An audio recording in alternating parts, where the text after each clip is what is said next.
gizani Bwana, msaada wako haukomi. Mimi peke yangu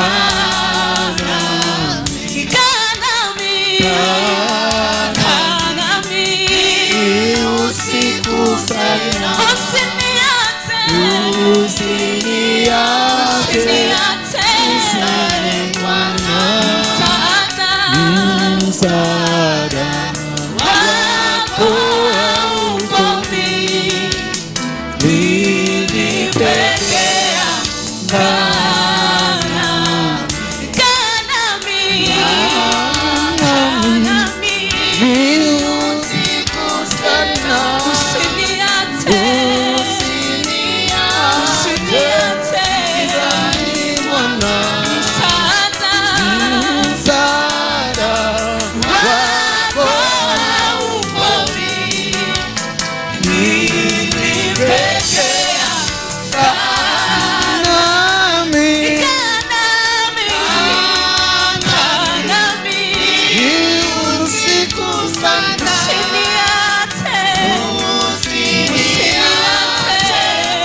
Bwana, msaada wako haukomi. Mimi peke yangu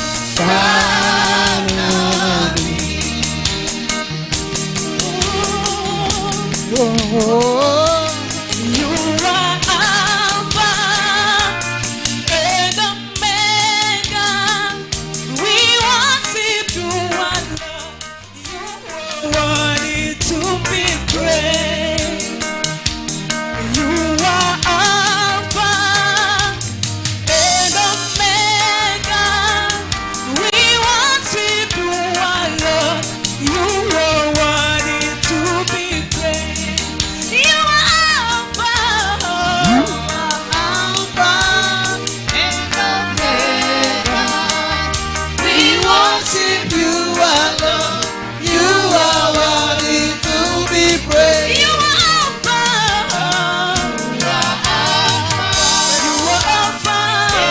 Hallelujah. We worship you, our Lord. You are worthy to be praised. You are Alpha. You are Alpha and Omega. And Omega. We worship you, our Lord. You are worthy to be praised. You are Alpha. You are Alpha. You are Alpha. And Omega. We worship you, our Lord. You are worthy to be praised. You are Alpha. You are Alpha. You are Alpha. And Omega. We worship you, our Lord. You are worthy to be praised.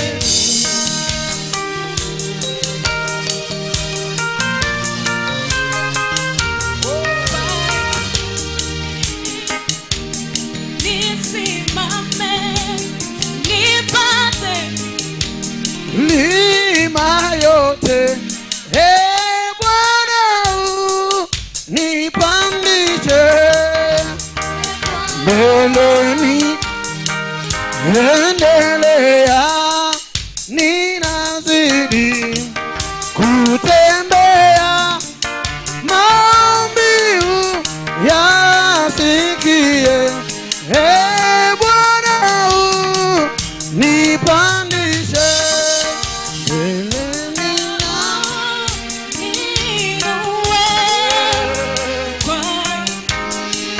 nisimame, nipande milima yote, Bwana nipandishe. Bwana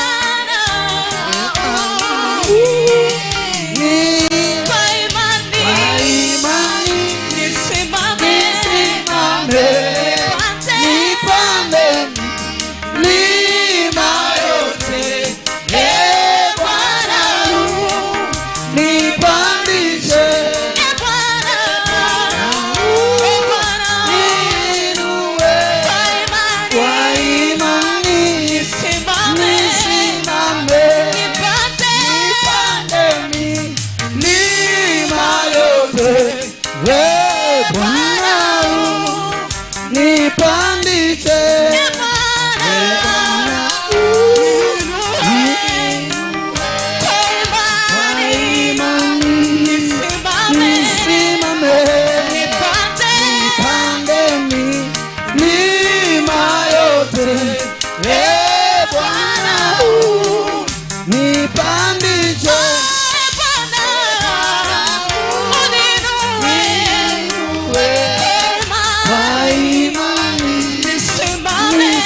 nisimame, nipande milima yote, Bwana nipandishe,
kwa imani, nisimame, nipande milima yote, Bwana nipandishe, nipandishe, Bwana niinue, kwa imani nisimame.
twende nyumbani mwa Baba.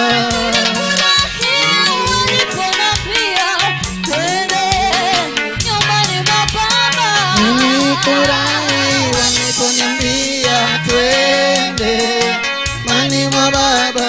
Nilifurahi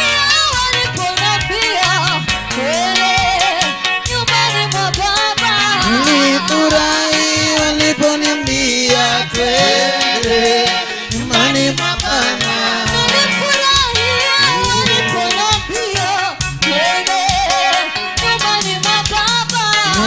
Nilifurahi waliponiambia twende nyumbani mwa Baba.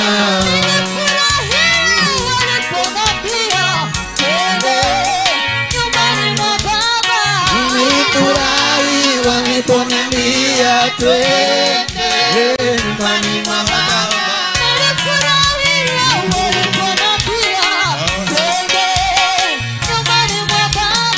Nilifurahi waliponiambia twende nyumbani mwa Baba.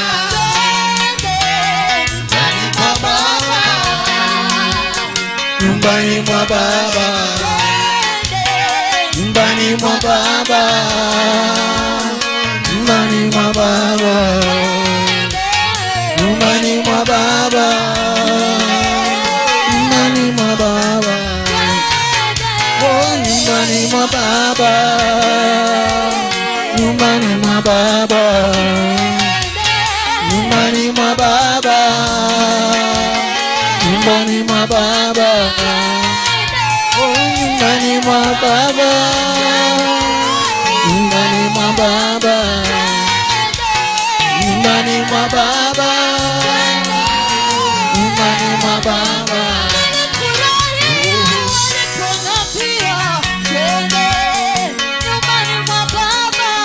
Nilifurahi waliponiambia twende nyumbani mwa Baba.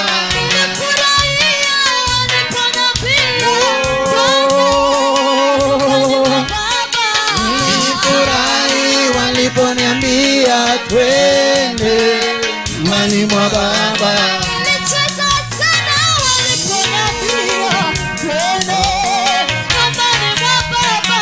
Nilifurahi waliponiambia twende nyumbani mwa Baba. Nyumbani mwa Baba twende nyumbani mwa Baba. Nyumbani mwa Baba twende nyumbani mwa Baba. Nyumbani mwa Baba twende nyumbani mwa Baba.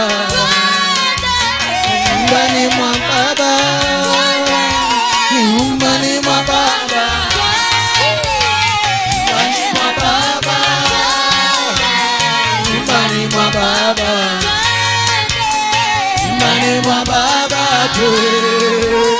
nyumbani mwa Baba. Nyumbani mwa Baba twende nyumbani mwa Baba. Oh, hallelujah.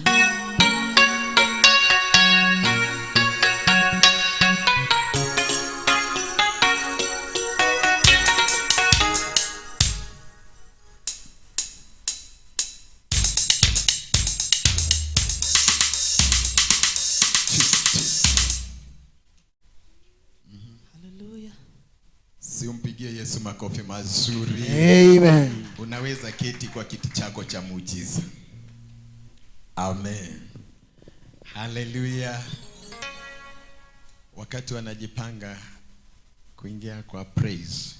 Amen. Inakuwa ni mzuri. Nani anahisi ya kwamba kweli Mungu amembariki?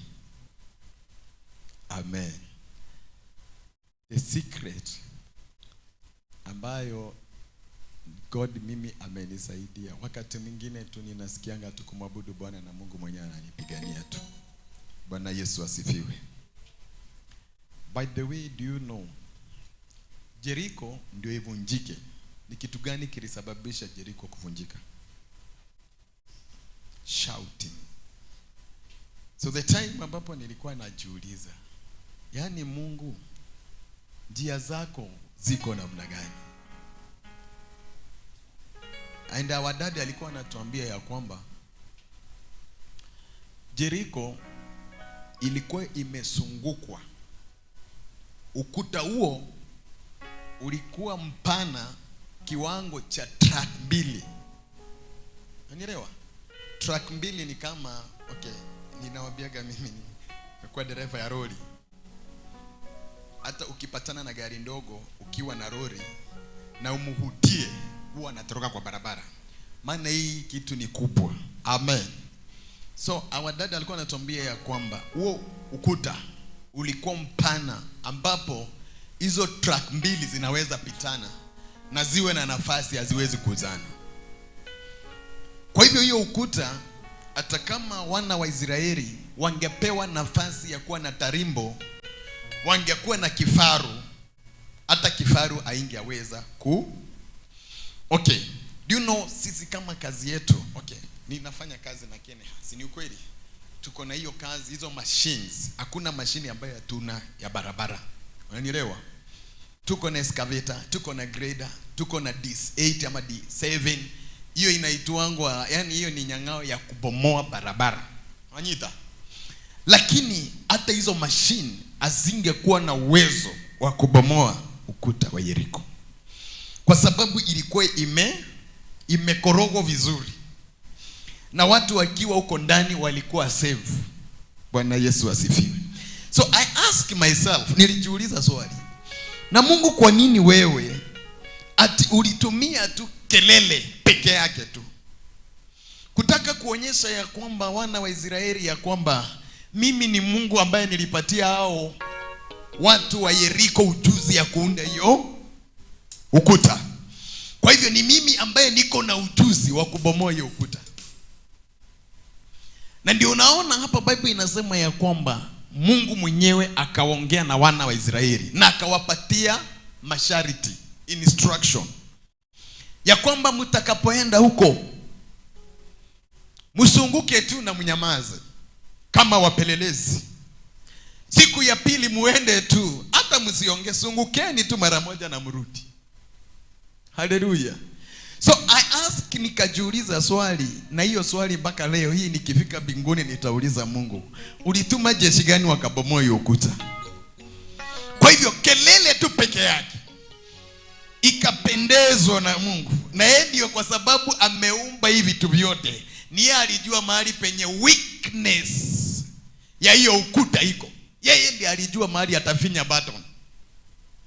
Bwana Yesu asifiwe.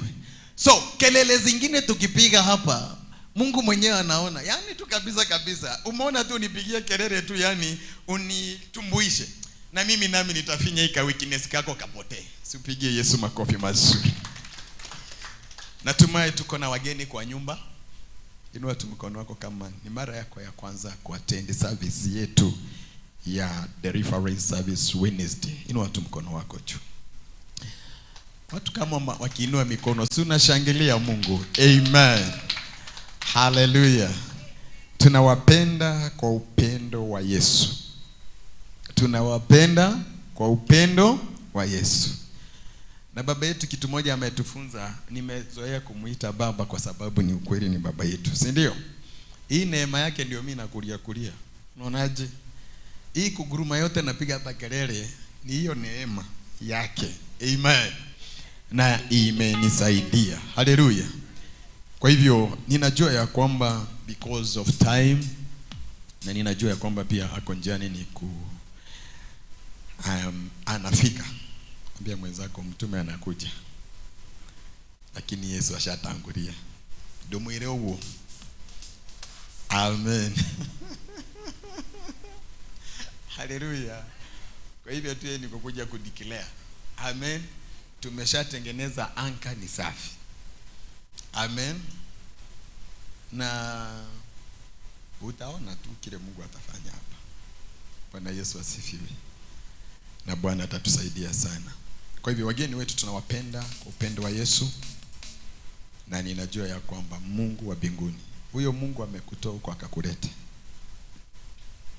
atakuhudumia. Amen.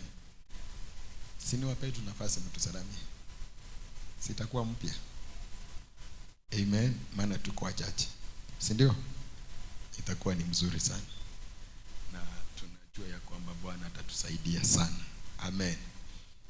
Ni kwa sababu gani nimekata worship kidogo?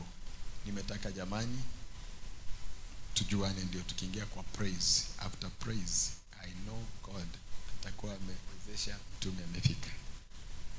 Let me tell you, apostle ana mambo mengi sana. Sio media inamuita. Amen. Sio emergency, zinaitwa emergency call. Ziko mingi. Bwana asifiwe.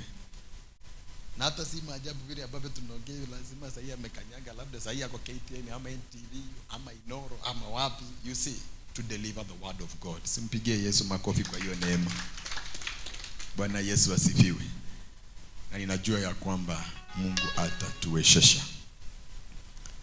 Amen. Wageni wetu, usimame tu kwa mguu yako mahali ulipo. Simama tu kwa mguu wako mahali ulipo.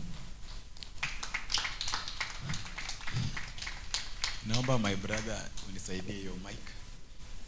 Tusalamie tu, mtuambie mahali umetoka na tutabarikiwa. Amen. Bwana Yesu asifiwe. Bwana Yesu asifiwe. Kwa majina naitwa Gladys Maina na nimeokoka, nampenda Yesu ambaye alinisamehe dhambi zangu. Ninamshukuru kwa kunipenda na hata kwa kunitoa katika dhambi. Mimi nimetoka Waruinge Baptist Church, Waruinge. Na nilijua madhabahu ya Mungu through YouTube. Nikasema nitamtafuta mtumishi wa Mungu. Amen, na mbarikiwe. Simpigie Yesu makofi. Bwana Yesu asifiwe. Amen. Bwana Yesu asifiwe. Amen. Naitwa Mudhoni, natoka Thika na nimeokoka, nampenda Yesu. Bwana Yesu asifiwe. Amen. Simpigie Yesu makofi mazuri. Ruai tumewakilisha, Thika tumeakilishwa kwa ajili ya Mungu. Bwana Yesu asifiwe. Bwana Yesu asifiwe tena. Kwa majina naitwa Michael Kiilu, nimeokoka, nampenda Yesu. Nimetoka hapa Athi River, nimekuja leo tuwe na nyinyi. Mwana Mungu ataweza kutubariki. God bless you. God bless you. Karibu sana. Athi River tumeakilishwa na tumeakilisha Athi River. Si upigie Yesu makofi mazuri. Praise God. Praise God again. Kwa majina naitwa Susan Mwangi, nimetoka Utawara, nashiriki na chache ya Acc St Monica na niko na furaha kukuwa na nyinyi leo. Amen. Usipigie Yesu makofi mazuri. Amen.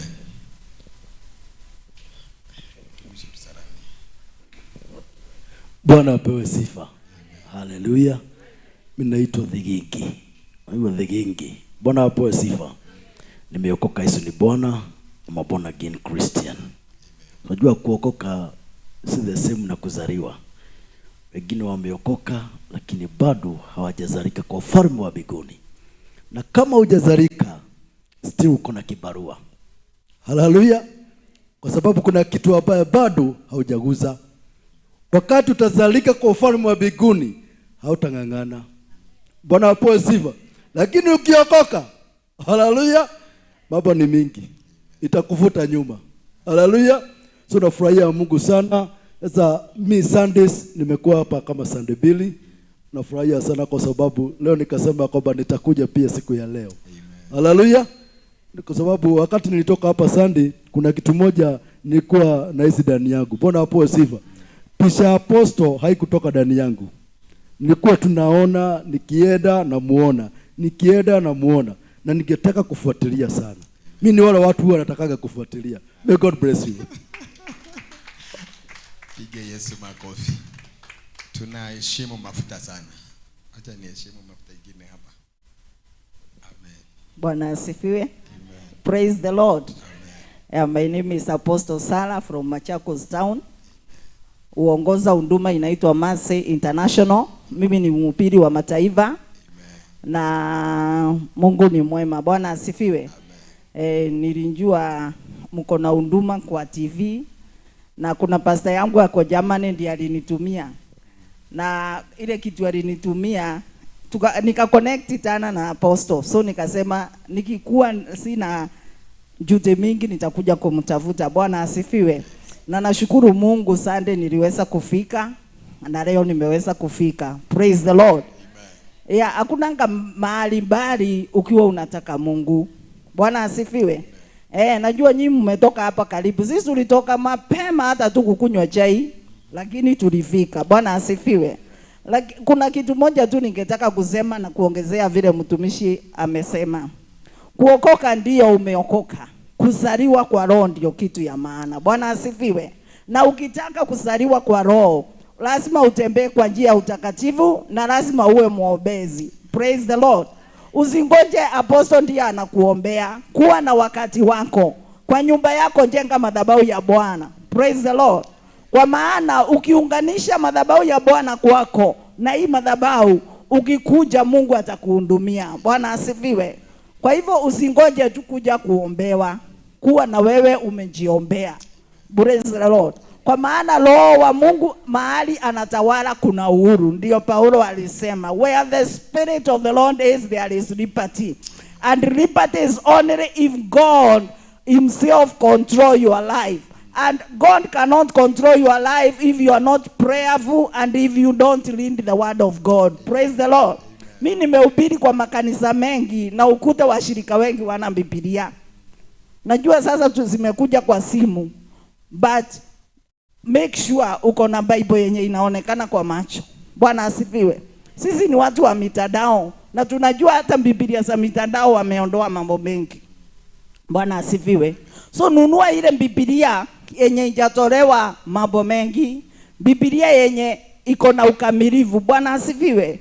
Ndio wewe uwe unasoma. Biblia ndio njia ya kukuonyesha mahali unaenda. Bwana asifiwe. Najua tukienda na magari kuna map. Gari zingine siko na map ya kukuonyesha mahali ukitaka kwenda mahali na ujui unaandika tu na inakuonyesha. Bwana asifiwe. Sasa chochote unatafuta kwa hii dunia, ukikuwa na Biblia na ukae na Biblia itakuonyesha. Yesu ndiye njia ya ukweli na uzima. He is the way, the truth and the life. Life is in God. The way is in God. The truth is in God. And the Holy Spirit is the Spirit of truth. Unless you have the fire baptism, you will struggle although you are Christian. Praise the Lord. So if you want to walk in total freedom, if you want to walk in total victory, baptize yourself in the word of God. And let the Spirit of God take control of you. Let the Spirit of God take control of your mind, spirit and the body. And you'll have victory in this life. May the Lord bless you. Simpigie makofi mazuri. Ikiwa Germany inatuona hivi na inatuconnect na mtu wa Kenya. Germany, Mungu awabariki sana na tunawapenda kwa upendo wa Yesu. Kwa hivyo hata penye yako amekuona. Amen. Simpigie Yesu makofi mazuri. Wacha niseme hii. Niseme hii kwa sababu mtandao wetu Mungu ametupea kibali sana kwa mataifa ya nje sana kuliko tu hata hapa Kenya. Siupigie Yesu makofi mazuri. Na kwa sababu huko ndio kumezaliwa na mambo makubwa Mungu ameyafanya. We know God.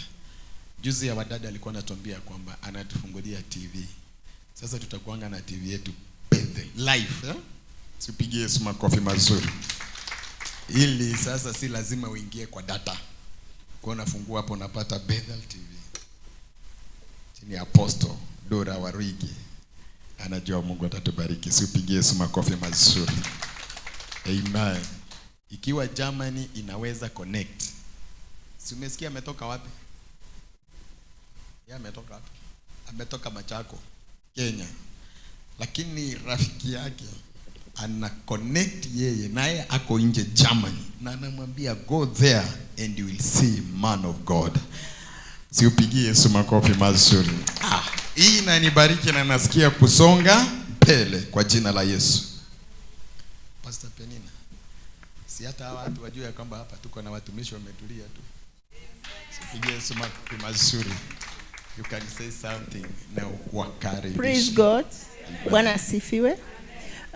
Kwa majina naitwa Penina Msioka, nimeokoka na mpenda Yesu, amenitoa mbali na mimi ni mtoto wa nyumba hii na ninajisikia niko mahali sahihi kabisa kabisa kabisa. Si Mungu awabariki na watendee mema. Amen. Asante.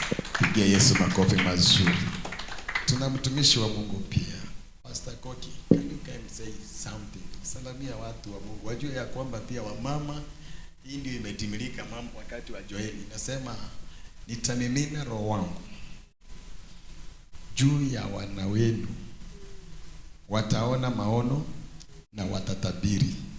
Binti, kwanza inasema binti, ha? Binti. Binti Sayuni. Unaona hiyo maneno?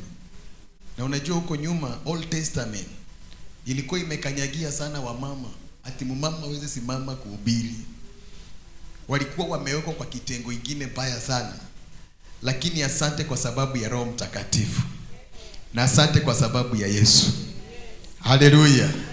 Sema ya kwamba sasa wale wamama mlikuwa mnaona ya kwamba wewe simama kwa madhabahu, leo hii wanahubiri huyu Yesu.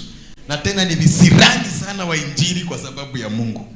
Ina maana ya kwamba nyinyi wanaume tukitulia hivi, wadada watasukuma gospel. So tunachocheana because of God.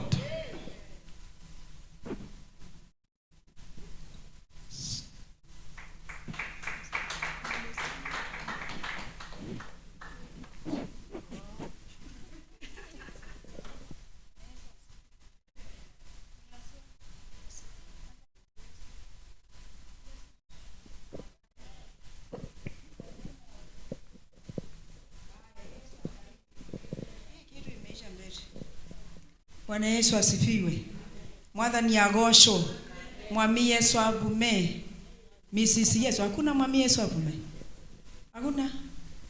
Wameenda lunch. Asante. Mungu awabariki. Majina naitwa Rose Koki. Ama mchungaji Rose Koki. Niko chini ya mafuta haya ya Apostle Ndura wa Waruinge. Ni uretwo ni mundu wina hau ni arakwariria. Bwana asifiwe. Nilikuwa nasema niko chini ya haya mafuta. Ukweli Biblia hizi za simu ni mzuri sana. Lakini kuna siku zitazimwa. Utasimama ukute Biblia hauna.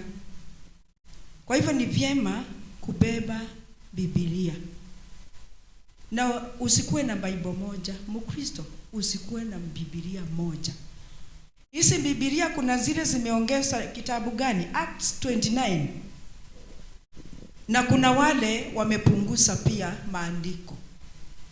Kuna zingine hazina Matthew 17 verses 21. Na First John ngapi? Mniambie. Kuna zile zimepunguza vipengele kwa sababu wanataka tusome kile ambacho wanaona. Wacha nisome andiko hapa.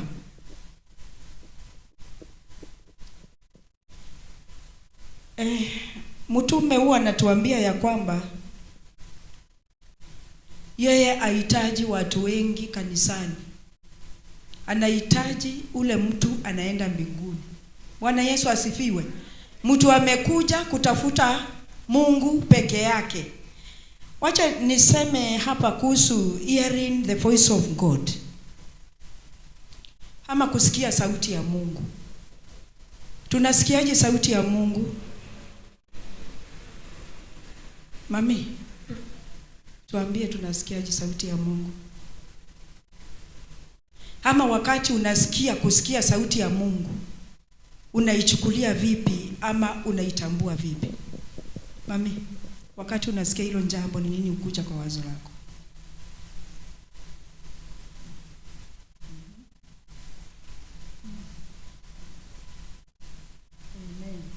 Umaanisha ya kwamba kama moyo wangu utabebana na chuki, ubebane na vitina, ubebane na masengenyo, ubebane na tabia isiyofanana na Mungu. Hayo ni bayana ya matakataka.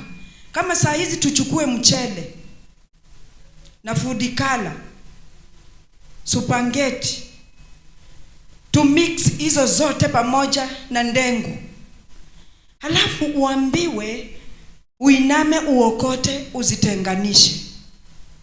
Utaweza? Kwa sababu gani hutaweza? Kwa sababu ziko na kazi mingi. Ndio. Hivyo ndio mioyo yetu inakaa. Unaweza ona ile kazi ambayo tunafanyisha Mungu. Kwa hivyo nilikuwa nataka kusema hapo kitambo zamani za kale, ungepata crusade na watu walipenda Mungu. Kwa crusade ungepata mtu anapasua katikati anapita na akitembea. Ungepata mtu anafuta sigara. Ungepata mtu kwa masikio, hata ule mtu hakujua kinachoendelea. Wakati utatokea upate crusade, unasimama, haraka zako zinakwisha, sigara yako unazima na unatulia, ungojee Mungu. Lakini saa hizi unapita. Hata ninaona wengine tunakujanga kuona apostle. Sometimes unakuta amekatalia mlango, na hata ninakuona hapa mmoja na mimi ni mwingine. Unakatalia kwa mlango, unasema unataka uitiwe apostle. Unajaribu kumwambia ako kwa madhabahu anahubiri, tulia ungoje usikize neno, halafu baadaye utamuona. Hapana, nataka umuite. Sasa utakuja hapa madhabahuni umwambie aache microphone kunena na watu wa Mungu. Badala ya kwenda kumuita, si uite Mungu. Hita Mungu na Mungu aliye ndani mwake. Wakati atakuwa ananena, labda muujiza wangu ndio ulikuwa unapita, Mungu amuhudumie neno la mafunuo. Hamwambie na huyu mama ameingia hako MBC, ndi muombe na usikie mama simama. Katika jina la Yesu pata upenyo, pata kufunguliwa, na ni hivyo umepona, na ukitoka hapa utaona matunda mapya. Amen. Bwana Yesu asifiwe. Kwa hivyo wakati utabeba mizigo, utaacha kusikia sauti ya Mungu. Sababu sauti ya Mungu iwezi kuja mahali panao michafuko. Unakaa kama kamkebe. Ama unakaa nitakaona wapi? Kamkebe tu, kamkebe kokote kenye ulitumia. Hata apostle huwa anatuambia, anatuuliza nani walijipaka mafuta ya ni gani? Si Eliando, inaitwaje? Kibo. Hapana. Kuna mafuta huwa anatumia Bindi Sundani. Sasa huyo Bindi Sundani utapata container wake, si ndio? Mafuta yake hujui ilitumika mwaka gani, hujui iliisha siku gani. Ninaona nimeanza kugongewa kwa sababu niliitwa kusalimiana. Asante. Kwa hivyo ni vizuri kusikia sauti ya Mungu. Nambari ya ya kwanza, the more you tune your spirit to the Holy Spirit, here his voice will become. Yani wakati ambapo the more you tune your spirit to the Holy Spirit, wakati una tune moyo wako kwa roho wa nani? Wa Mungu, naye Mungu hanakusikia. Kuna wakati mwingi unakuta hiyo roho wa Mungu hakuna, sababu mafuta iliyokuwa ndani yangu ilikauka. Hakuna kitu yoyote ndani mwangu. Usibakie kama hako kamkebe, kakasuku. Siku hizi tunaa kasuku, salad, hii mafuta ingine inafanana cowboy. Hizo mikebe ni mizuri. Hata wengine wetu tuko nazo kwa nyumba, unaweka sukari, unaweka mafuta, unaweka mchele. Na watu wengine tunakonjolea usiku. Watu wengine wanaweza fanya pupu. Watu wengine anaweza weka misumari. Mtu mwingine anaweza tapikia. Unaweza weka vitu vizuri na vibaya. Kwa hivyo Ukristo wetu, wakati tutaacha kusikia sauti ya Mungu, ni hizo vitu ndio itatutembelea. Kwa hivyo tukue alert kwa Mungu, tusikie sauti ya Mungu kila mara. Hata unapokuja hapa na ulikuja kuona mtumishi wa Mungu, na neno la Mungu ni sababu ni uhai limepita kwangu, na nilikuwa nakuja kumuona nijue tayari amekwisha nihudumia. Bwana asifiwe. Hata hospitalini tukienda, si unapewa ndawa? Ukipewa ndawa unarudingi hiyo njiani kupewa ndawa nyingine. Si tunakunywa ndawa siku kama wiki ndio ujue kama hujasikia vizuri daktari. Kwa hivyo ni vizuri tunapoombewa tujue ya kwamba mimi nina kazi, mtumishi yake amemaliza, mimi ndio nifanyishe kazi. Sababu kama roho wa Mungu hayuko ndani yangu wa kuniongoza, hakuna kitu ninafanya. Kwa hivyo tujifunze kusikia roho wa Mungu. Mungu awabariki sana. Pole sana mchungaji, nimesalamia nikasalamia sana. Majina yangu ninaitwa Rose Koki.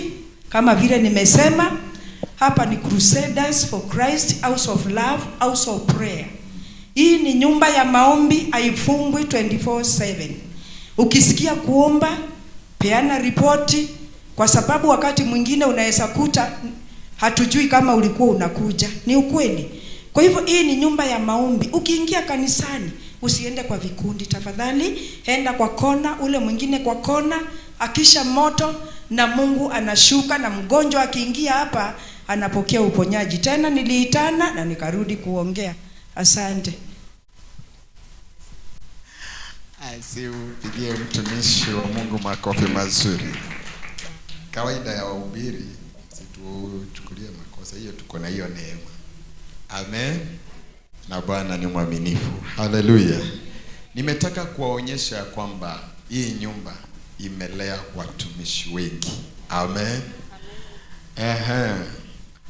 Pastor Nancy, najua uko na microphone. Can you say hi to these people? Haleluya. Bwana Yesu asifiwe. Nami naitwa Pastor Nancy na nimeokoka. Yesu ni Bwana. Umbali nimefika ni neema ya Mungu, na ninasema ni yabeneza kwa maisha yangu. Niko na jambo moja ambalo lilikuwa linanibariki asubuhi. Sitasoma kwa ajili ya wakati, lakini nitaguza tu na utashika jambo moja ambalo litakusaidia. Kitabu cha Zakaria 1:19 mpaka 21. Neno linasema ya kwamba kuna pembe 4 ambazo ziliinuliwa kwa ajili ya kabila la Yuda. Maana walikuwa wanajua Mungu wao. Sababu ya kuinua zile pembe ni kuwafanya wasiendelee kutafuta Mungu wao. They wanted just to intimidate them, not to go forward to search their God. Bwana Yesu asifiwe. Na neno linazidi kutuambia ya kwamba katika 1 John 5:4 ya kwamba yoyote aliyezaliwa na Mungu ni lazima atakuwa mshindi. Na ndio maana kabila la Yuda walisimama kuskata every horn that was raised by enemies. God bless you.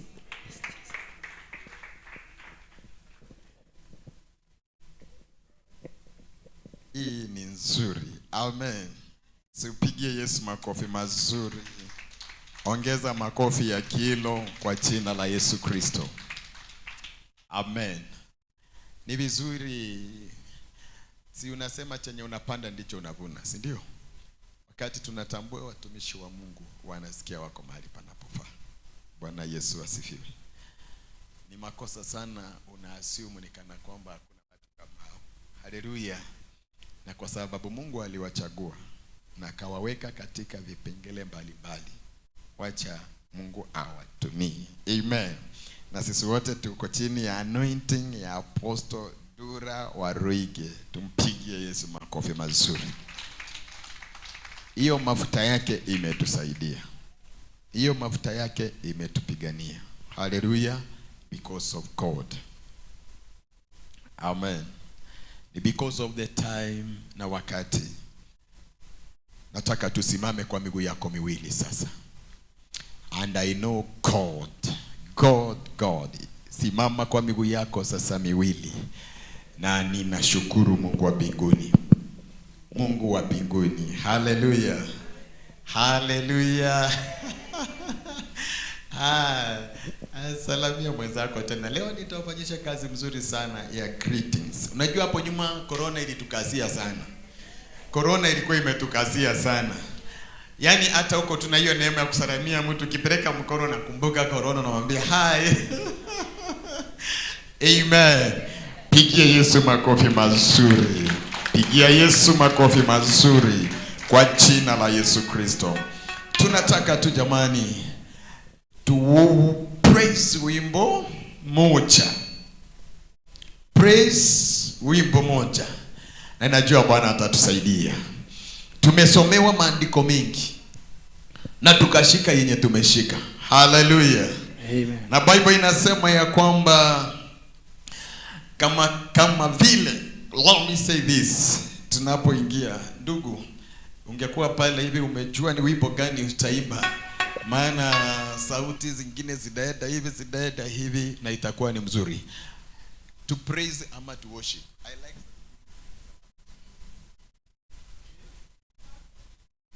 tuabudu Mungu, maana already apostle amefika. Amen. Kuja hapa. Kwa sababu hapo amefika. After service tuta praise, si ndio? Nataka uabudu. Hello. Nataka uabudu.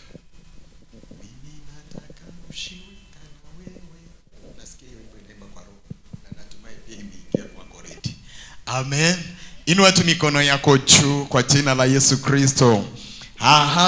Inua tu mikono yako juu mbele za Bwana.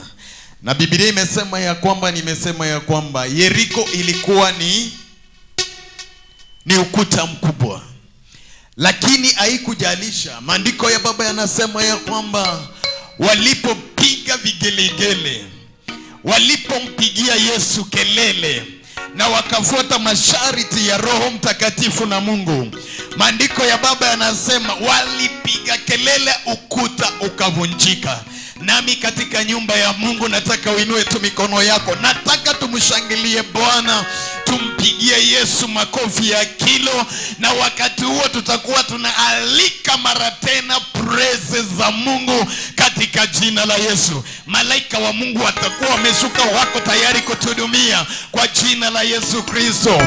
Katika jina la Yesu. Koni miketa. Haya, 1 2 3. Pigia Yesu makofi mazuri kwa jina la Yesu Kristo. Let's go.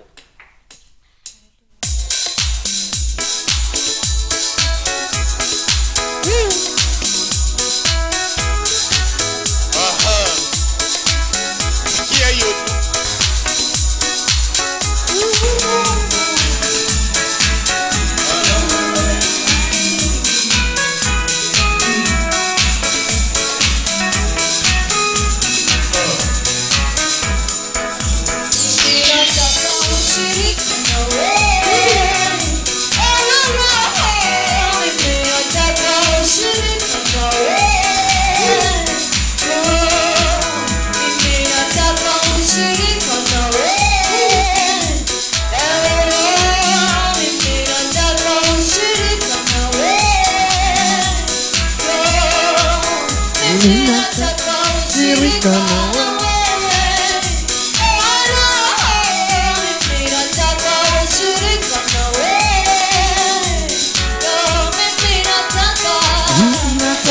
Ushirika na wewe,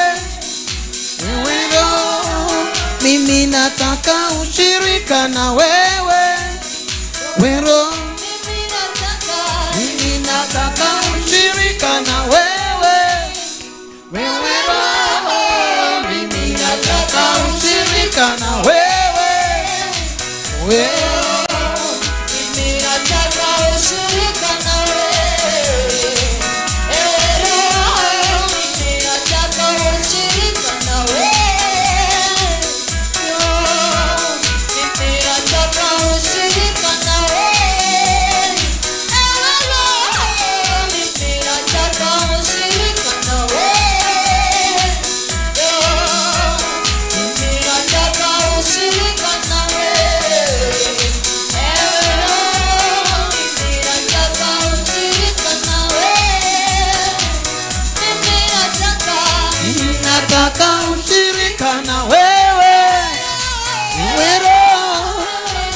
nataka ushirika na wewe, nataka ushirika na wewe, mimi nataka ushirika na wewe. Roho, nataka ushirika na wewe. Roho, mimi nataka ushirika na wewe. Roho,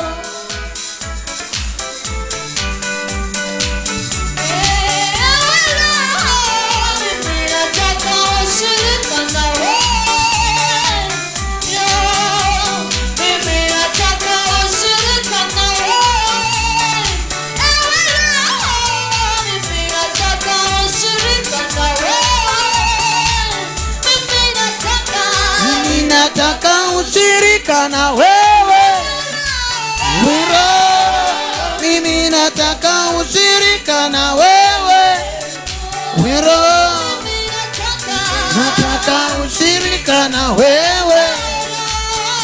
Roho, mimi nataka ushirika na wewe. Roho, nataka ushirika na wewe. Roho, mimi nataka ushirika na wewe. Roho, nataka ushirika na wewe. Roho, mimi nataka ushirika na wewe. Roho, mimi nataka ushirika na wewe. Roho, mimi nataka ushirika na wewe. Roho, mimi nataka ushirika na wewe. Roho, mimi nataka ushirika na wewe. Mimi nataka ushirika na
Hey.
Hallelujah.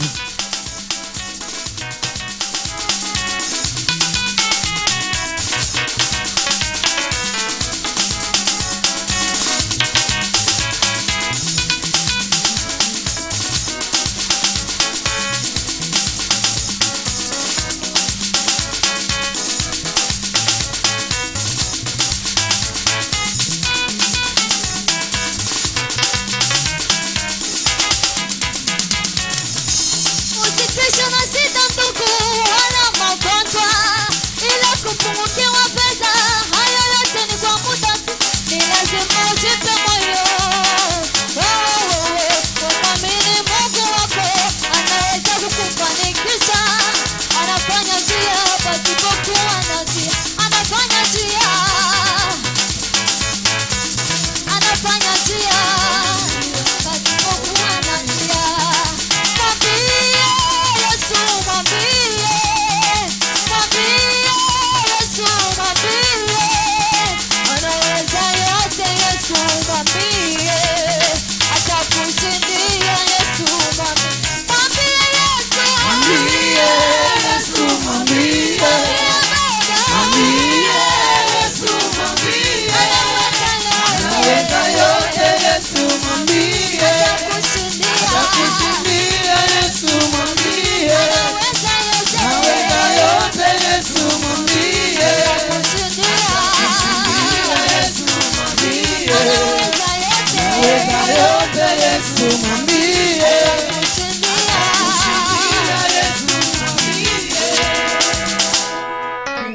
Thank you. Tunakushukuru na tunakuabudu. Asante kwa upendo wako. Asante hata kwa kutusikiliza. Na sisi tumekuja hapa kukuambia Yesu ya kwamba wewe ni Mungu. Wewe ni mweza, na tumekuja kutubu na kuungama dhambi zetu zote tukisema utusaidie. In Jesus name say amen. Salimia mtu mwingine mwenzako tu, mwenye yako next kwako, right upande wa right. Upande wa right ni mgani? Sasa nenda upande wa kushoto. Nenda upande wa kushoto, mwambie karibu sana kwenye ibada za leo. Naomba tu unisaidie. Nimwambie karibu sana kwenye ibada za leo za Jumatano. Ni ibada za mafundisho ya ukombozi. Sema ibada za mafundisho ya ukombozi. Hii specifically hakuna mahubiri. Najua mahubiri ni ile utapokea, utapata, naona mtu akifunguliwa, naona mtu akibarikiwa. Sasa hii Jumatano tumeifanya tu ni ibada za ukombozi.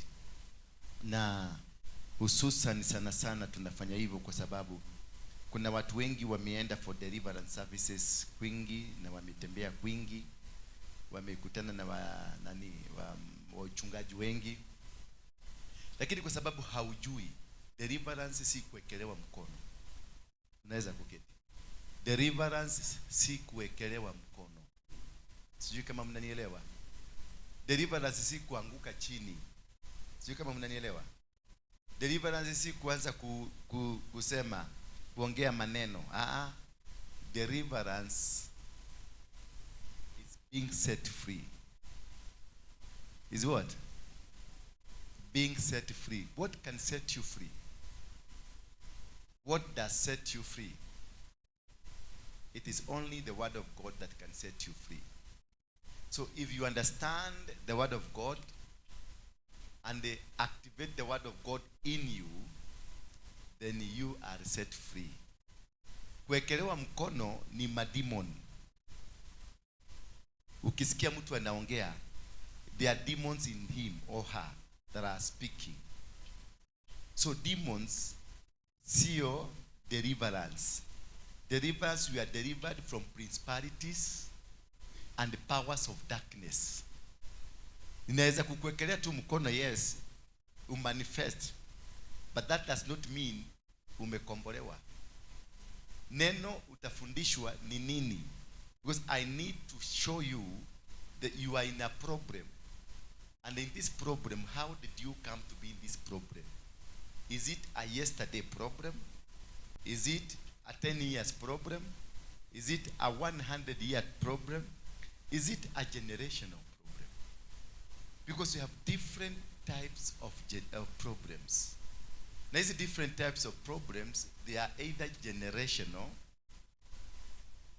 familiar territories, regional, boundaries, forests. They are all different. And they come differently as a package depending of the source of the problem. Kwa sababu sasa uko na challenge. Mama yako, guka yako ndiye alikuwa mganga. Ama baba ya guka yako ndiye alikuwa mganga. Na hiyo uganga, because it was done kwenu in your family, it has been there since then. Na sasa guka yako sahi ako na miaka 200 tangu azaliwe, alikufa. Na baba yake ndio alikuwa mganga. Sasa kama guka yako ako na miaka 200, baba yake ako na miaka ngapi? Yeah? Ako na miaka 300. So the demon that is in you, ama the kind of a challenge that you are facing, it is of 300 years. Is it that a demon that you need a hand? No, you need teachings. Kwanza uelewe, the kind of a challenge you have is older. You are 30 years. Jigawie miaka 300. Divided by that. It is older 10 times you are. So that one you need to be taught. You need to understand what caused you to be where you are. Ndio maana tumeenda from one church to another church to another church. Prophets wamekuja. Wale watu uliona pale wakati wa Benihin, they are all church goers. Na wengi walikuja hapo, wengine walikuwa na mashida, walikuwa nafikiria Benihin atawadeliver. But did he? Walirudi nyumbani the same the way they came. Because they never, you don't understand why you are the way you are. Ni kwa nini you are suffering. Ni kwa nini watoto wako they are facing the challenge they are facing. Ni kwa nini your marriage has failed. Because there is a family utakuta baba yako na mama yako marriage yao perfect. It is something that everybody admires. Yani preacher akipatiana, for example, anapatiana na ya mama yako na ya baba yako. A good family, a good marriage for that matter. Atunakuta mama yako anajulikana kwa kuheshimu baba yako. Lakini come to you, the man you have now ni wa 27. Na mama yako anakuambiaga, this is the only man I know. Your father is the only man I know. He's the one that broke my virginity. And today, we are still together. Today, we are walking together. Unakutaka mzee na mama wanatembeaga kila siku wako pamoja. Lakini wewe saa hizi, na umezaliwa kutoka kwa a perfect marriage. You are a 30th man in your life. So you wonder, if it was coming from the parents, why didn't it come to you? Kama this thing inateremukanga kutoka kwa parent, inateremka hivi. Mbona kwako haikuteremka? Saa hizi unapambana na mwanaume wa 30. Baba yako na mama yako they are both virgin, na ile virginity yao ya kwanza bado wako hivyo hivyo. Na walizeeka sasa wakarudi wenye walikuwa. Na haya sasa hizi ndio mwaka kiberiti. So unajiuliza, what happened that I never followed the footsteps of my father? I never followed the footsteps of my father, but now I am just like a harlot in the village. Nobody has not known me. Could that be said that it's from your father? It is not from your father. Could that be said it's from your mother? It is not. The 20 men you have in your life, it's not from your mother, because your mother ako na huyo mwanaume mmoja tu ambaye ni baba yako. But look now, you go behind, unakuta guka alikuwa, guka ya mama yako alikuwa na wanaume 40, wanawake 40 ama 18 ama 20. Naye guka ya baba yako naye alikuwa na wanawake 7, 8, 10. You see now, your father is from the background of a polygamous family. Your mother is from the background of a polygamous family. But them, the polygamous never affected them. Hallelujah. But what kile walizaa kikakuwa affected. Because hawa wanaume umelala na wao, ama hawa wanawake umelala na wao, unataka kufacilitate wale waguka. Namwambiaga mimi, my father alikuwa na 2 wives. My grandfather alikuwa na 13. Bwana Yesu asifiwe sana. Mimi nimezaa na wanawake 18. You see? Chini kuniangalia vibaya. Mimi nasema yako, sita useme yako.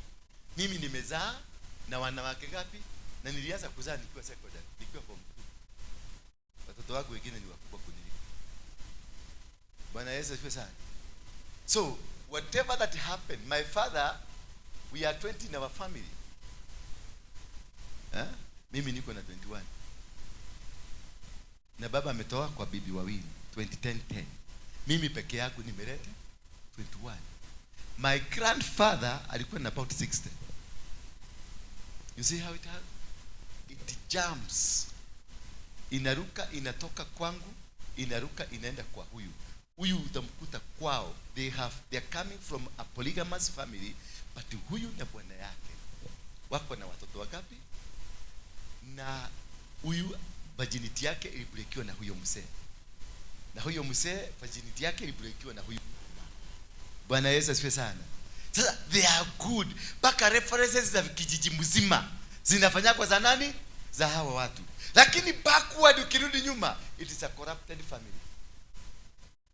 So it has caused you the problem. Because most of the challenges tuko nazo saa hizi sio zetu. Na ndio nakwambia kwenda kuwekelewa mkono it does not help you, because zitasimama pale. Si wanajua huko ni moto. Utaikia hapa ndani ni moto, zitabaki pale nje. Ukimaliziwa kuwekelewa mkono, ukigaragara hapa utoke na vumbi, ukienda pale wanakuambia twende lunch kwanza. Unajua umechoka sana. Twende. Zinakuanza tena ukifika nyumbani, unapigia apostle. Kama kadaki nyanyua bae. Takora mwanae. Ashini lione hili yehu. Because nilijua wewe ni mjeuri na zikaenda kwako nyumbani. Hallelujah. That is why you need to understand. Why are you touching this problem? Problem nyingine inatokea kule. You touch just a problem ya finances. Ukakuta watoto wako wote wamefukuzwa kutoka shule. Ama mtoto wako mmoja alihusika kwenye ule mtoto ulisikia aliuawa. Na mtoto wako alikuwa front line na amekamatwa. So nakaa ukijiuliza, why I touched this problem? Ikaripuka. And that's why I told you, deliverance is not an event, it is a process. So if you are to be delivered, you must sit down. It doesn't matter how many years. Because there are demons that will go today, there are demons that will go, nitakuombea leo, lakini ni June next year ndio watakuacha. Nitakuombea leo, lakini 3 years to come ndio utakuwa delivered. Nitakuombea saa hii, by the time ukitoka pale, simu inatoka nyumbani, unasikia ule ndugu yetu alikuwa amepotea amerudi. Unarudi mara moja hapa, apostle kai ne munene kai kutorera kai wako. No, it is not my God. It is not my God. You have touched the Kairos moment. The moment that God had prepared for you, and because you heard the voice of God, enda kwa apostle atakusaidia. Enda kwa apostle, ukifika that response yako kukuja kwa apostle, hiyo ndio inaitwa deliverance. Si apostle kukuwekelea mikono. That obedience. Ayubu ama Job hakubarikiwa kwa sababu alitii amri za Mungu. Hakubarikiwa because he was loyal to God. He never failed God. Yes, they tried him with everything, but he never failed God. But that is not which made him to be successful. Hiyo ndio sio kitu ambayo ilifanya afaulu. Hapana. After all these things, the Bible says in the book of Genesis 22, God tested Abraham after all these things. Kwa hivyo, after the things that happened to Abraham around maishani kwake, God decided now this is the time to test this man. Ama amekuwa sawa. Now Job, after the tribulations, after the challenges, after the problems, after all things that happened to him, God chose to test Job. How did he test him? He got 3 boys. Bildad, the Shuhite, Tomazo, Elifazo, the Tomazo, and huyo mwingine anaitwa nani?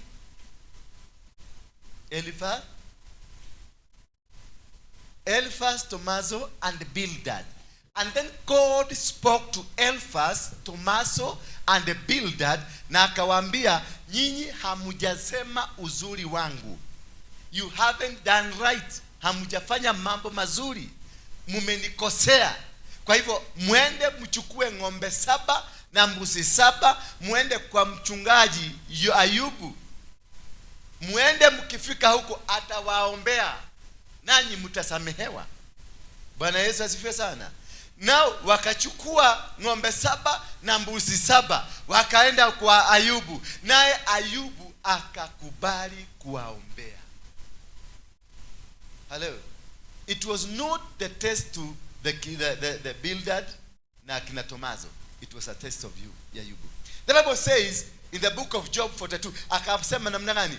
After Job prayed, agreed, this is what the Bible says. After he agreed, alipokubali kuwaombea, what happened? His life was changed. Everything he lost, he got it back. So mateso aliyoyapitia sio yaliyokamilisha kufaulu kwake, lakini that small tests ndio ilifanya akabarikiwa tena. Naye Abraham akaambiwa, imagine Abraham after having waited for 90 years apate mtoto, then God, the same God who gave me the son, akakuja akamwambiaje? Give me the son, your only son, the son that you love. 3 statements that are very powerful, very hurting. Give me your son, the only son, the son that you love. The Bible inasema Genesis 22 verse 1, after these things, after what? These things that were behind. The test came after the tribulations. The test came after challenges. The test came after he faced all manner of things. That is when the main challenge came. After these things, God tested Abraham. Bwana Yesu asifiwe sana. So what delivers us is not what you've been going through. What makes change to come is not what you've been going through. It is that one day, the Kairos moment. That moment of God. Not the Chronos moment. We have a Chronos moment. A moment of you making decisions, doing decisions, saying this is what I want. I want to do this. There is that moment of you wishing to do things. And that moment that God has decided. The Chronos moment is when you want to do these things. You as a person. But when you are in the Kairos moment, it is when God has chosen, this is the time I want to deliver this family. When you come and find yourself in the Kairos moment, you don't need any prayers. You need to be in the position. You need to be in the place. You need to be in the right position. You need to be only where God wants you to be. You need to be that seated hapa. Alikwambia kaa hapa. And that is the time of his Kairos. The Kairos moment. Things will just work. So you don't need to have a very I must be in a prophetic church. Lazima niende kwa mtumishi wa Mungu ambaye ako na neema, ako na mafuta makubwa. Hapana. Wako kwenye hiyo, wako ambao wanafanya kazi kwa Benihin lakini bado wanateseka.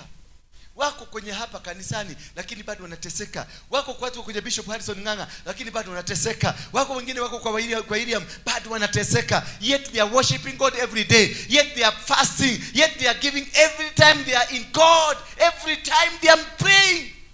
Kukiambiwa fasting ndio wanakuwa kama moja. Kukiambiwa matoleo ndio wanakuwa kama namba moja. Paka wamefirizikia kanisani. Wametoa mpaka mashamba because they love their God. But what happens is they are pushing it on the Chronos moment. The Chronos moment is that moment that you want to push God to come in. Every person, every deliverance, it has got its time. The time that God comes in, his own Kairos moment. Once you are able to understand the Kairos moment and the Chronos moment, then you will be able to understand how and when to be in the position. You only need to position yourself for the blessings of God to come. Just position yourself. Wale watu wote wamebarikiwa katika Biblia all have positioned themselves. Moses was positioned. When they were planning to kill him, they went wakampeleka mpaka kwenye mto in the position where mtoto wa mfalme atakuja mpate. Are you getting me? In the position mahali mtoto wa mfalme atakuja mpate. The same king that was killing. Na alipochukuliwa na mtoto wa mfalme akampeleka, mfalme alijua hawa ni baadhi ya wale tunataka kuua. Lakini because this boy had been positioned in a manner the daughter of the king will come and pick him, then the daughter's presence, it is the Kairos God, the Kairos moment of God. He was protected. He was not killed because of the king's mercy towards his daughter. He didn't want to disappoint the daughter. So he knows these are the people that we are killing. He didn't know this is the target. This is a person that I've been killing people because of this. No, he didn't know that. But he picked the boy and said, yes, because Moses was placed in that presence of God.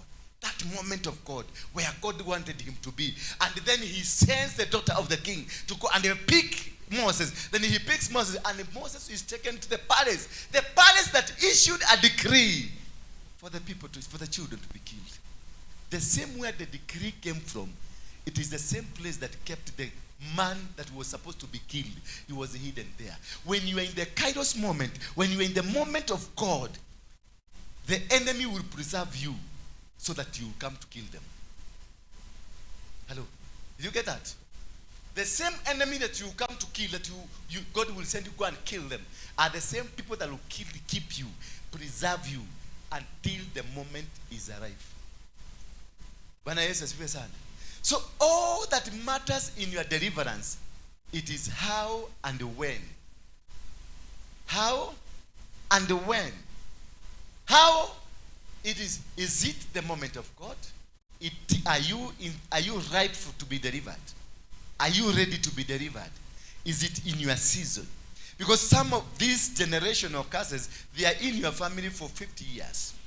They are in your family for 100 years. And God said this lineage will be broken after 100 years. So you find the entire generation of 99 years will not be delivered, but the generation of the 100 year, ndio utakuta wamepata deliverance.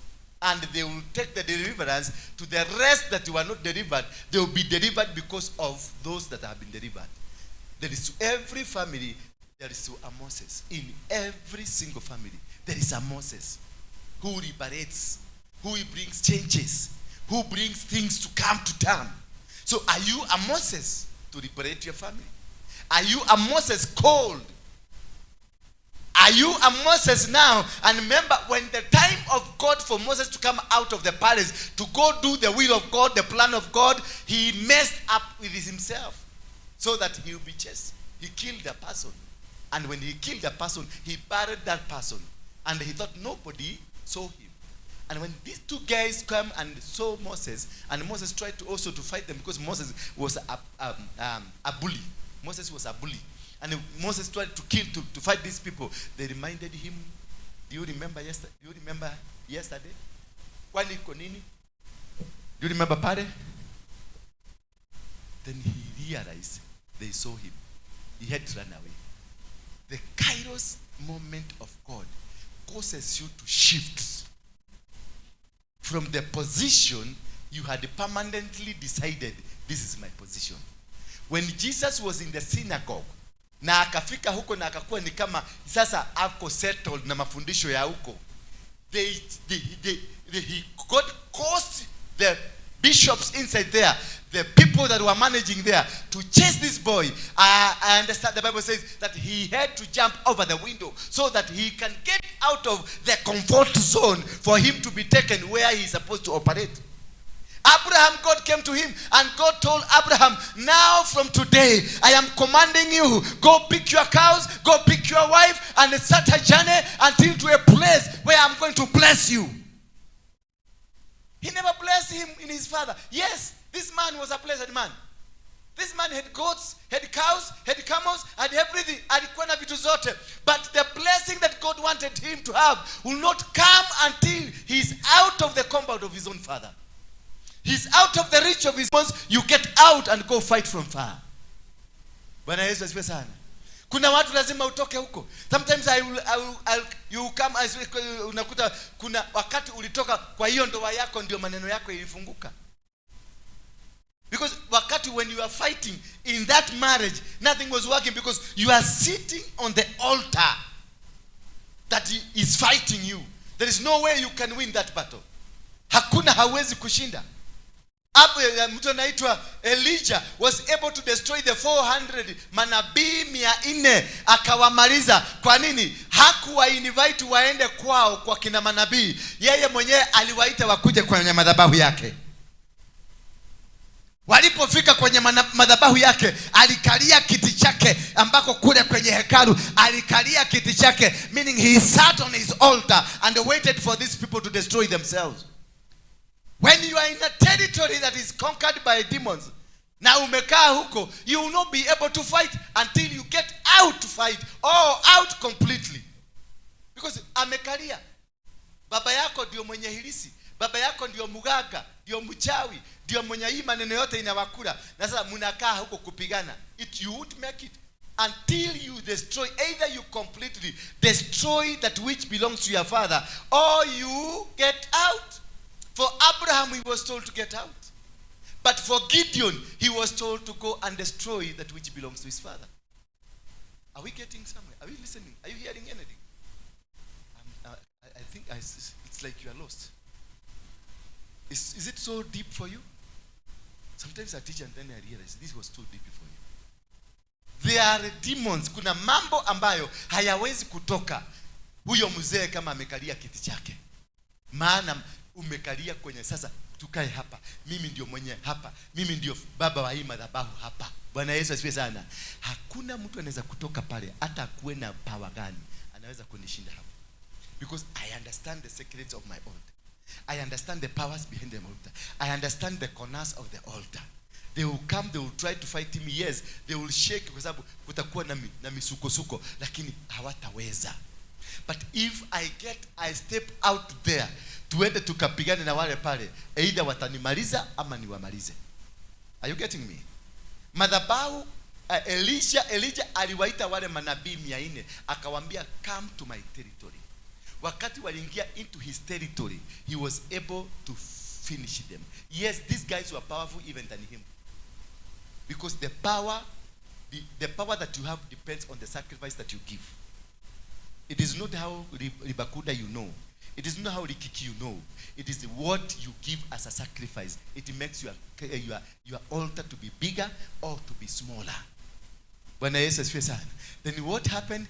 These people became a little bit more powerful than Elijah. Why? Walijaribu, walifanya maombi yao, wakafanya maombi yao. They kept changing according to the levels of how they attract their God. They kept changing their prayers depending on how they can be able to pull the God to come closer to them. What happened? After they realized nothing is working, walianza kujikata.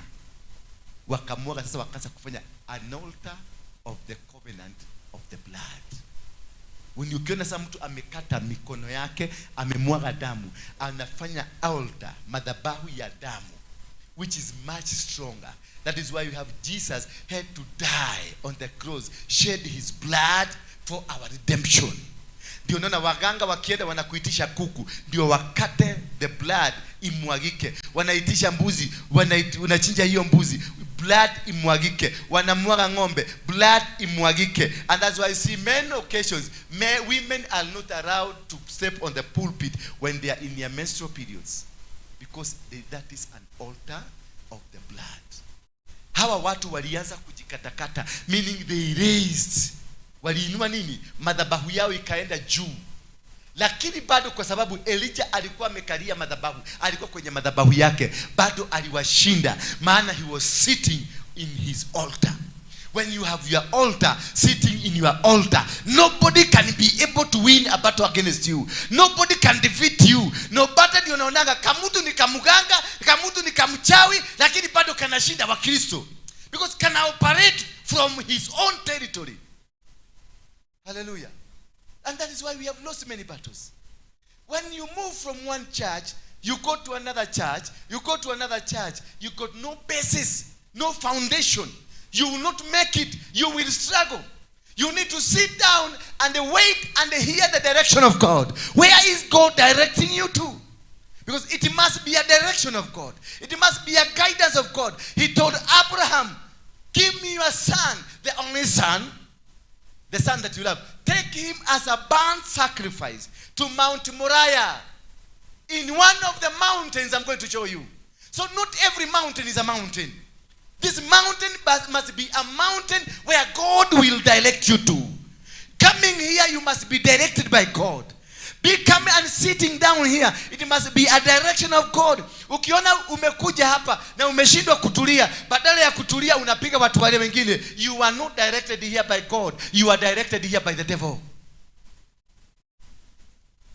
Watoto wa nyumba hii wana tabia za nyumba hii. Watoto wa nyumba hii wana mienendo. They behave like their father. Hello. Ukitaka kujua mtoto ni wa nyumba, nenda kwa James Maina Nganga. Utakuta wahubiri wa huko wale wamekunywa spirit yake, wanahubiri kama Nganga. Hata kama hajui kuhubiri, lazima aseme ola kakakaka rebababababa, kwa sababu ametap the anointing from the father. So he's responding like a father because it is one spirit that is operating there. But ukienda kwa James Maina Nganga, ukute pastor wa huko anaanza kuhubiri kama Oyedepo. They are not together. They are not together. That person is indifferent. Ukienda ameanza kuhubiri kama Kimani William limagada. Huyo mtu hawako pamoja kabisa. Those are two anointings in one place, and that anointing will not work. So where for that kairos moment to happen to you, because Abraham angekuwa tu kwa nyumba na Mungu bado angembariki, because God was after Abraham. But God told Abraham, just take your son, the son you love, the only one that you have, take him to Mount Moriah, go and give him out a burnt sacrifice. But he's telling this man, when you are there, I will show you one of the mountains where I am. So when going to a mountain, not every mountain is a mountain. Are you getting me? Not every mountain is a mountain. Not every church is a church that you belong to. Not every rally, not every crusade is a crusade for you. Not every convention is a convention for you. Not every pastor is a pastor for you. Not every man of God is a man of God for you. A man of God is directed to you by by God. You are directed to go because that man is carrying the mantle that will change the life that you are going through. That man is a man that has been given. He is in that kairos moment, and you are in the kairos moment. When we meet, things will work. You don't need to be laid a hand on. That obedience of coming here delivers you. That obedience. You don't need even my prayers. That obedience ulisikia na ukahimika katika moyo wako, ikakwambia nenda kanisa fulani, hapo ndio ukombozi wako. If indeed it is God, you will be delivered. Nobody will touch you. Bwana Yesu asifiwe sana. Just by connecting. All what you need is by connecting. When Abraham went to the mountain, he went and sat there for 3 days. And the third day, that is when the eyes opened. And when the eyes opened, he saw the mountain. Not the mountain. Mountain didn't come that day. The mountain had been there for many days. But he waited. He had to wait for 3 days for the eyes, for the inner eyes to connect with that day, time, and the date of your redemption. He had to wait for 3. He went 3 days earlier. Bwana Yesu asifiwe sana. And when he reached there, God shut his eyes. God did not allow him to see. God did not give him direction. He sat there. Abraham sat there, a confused man. He didn't know where to go, what to do. But in the third day, his eyes opened. The mount he was still seeing yesterday, the mount that he was still seeing when they arrived there, the same mount is the same mount God directed him. But he had no understanding whether it's a mountain until that moment of God came in that connected him with that mountain. Then immediately, when he saw the mountain, he went to the mountain. At the mountain, he went and laid an altar. You can never do a sacrifice without laying an altar. He laid an altar. And as he was laying the altar, the boy came to him and asked him, Daddy, I can see the fire, I can see the firewood, I can see the knife. Where is the sacrifice? Then Abraham told him, God shall provide for himself. Why? Because we are in the kairos moment. It is not me to provide, but God provide. When you're in the kairos moment, it is God that provides every provision of whatever you want. Gives you direction, gives you every provision. Whatever that you want will come because you are in the season. When you're in the season of God, you don't struggle. When you're in the season of God, you don't even go around. You wait and you are directed. You wait and you are taken there. You wait and they will come. They will be sent to come and walk with you and do everything according to the plan of God.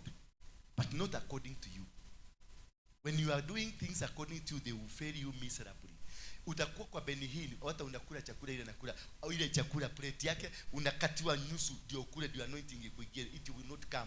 He will remove his coat and gives you, it will not come until such a time that you get out the chronos moment and you get to the kairos moment. The day you are in your kairos moment, I'm telling you, nothing can stop you. Nobody can stop you. They will be watching over you and seeing how things are happening. Bwana Yesu asifiwe sana. Mseme ni mzuri. Si niliwaambia?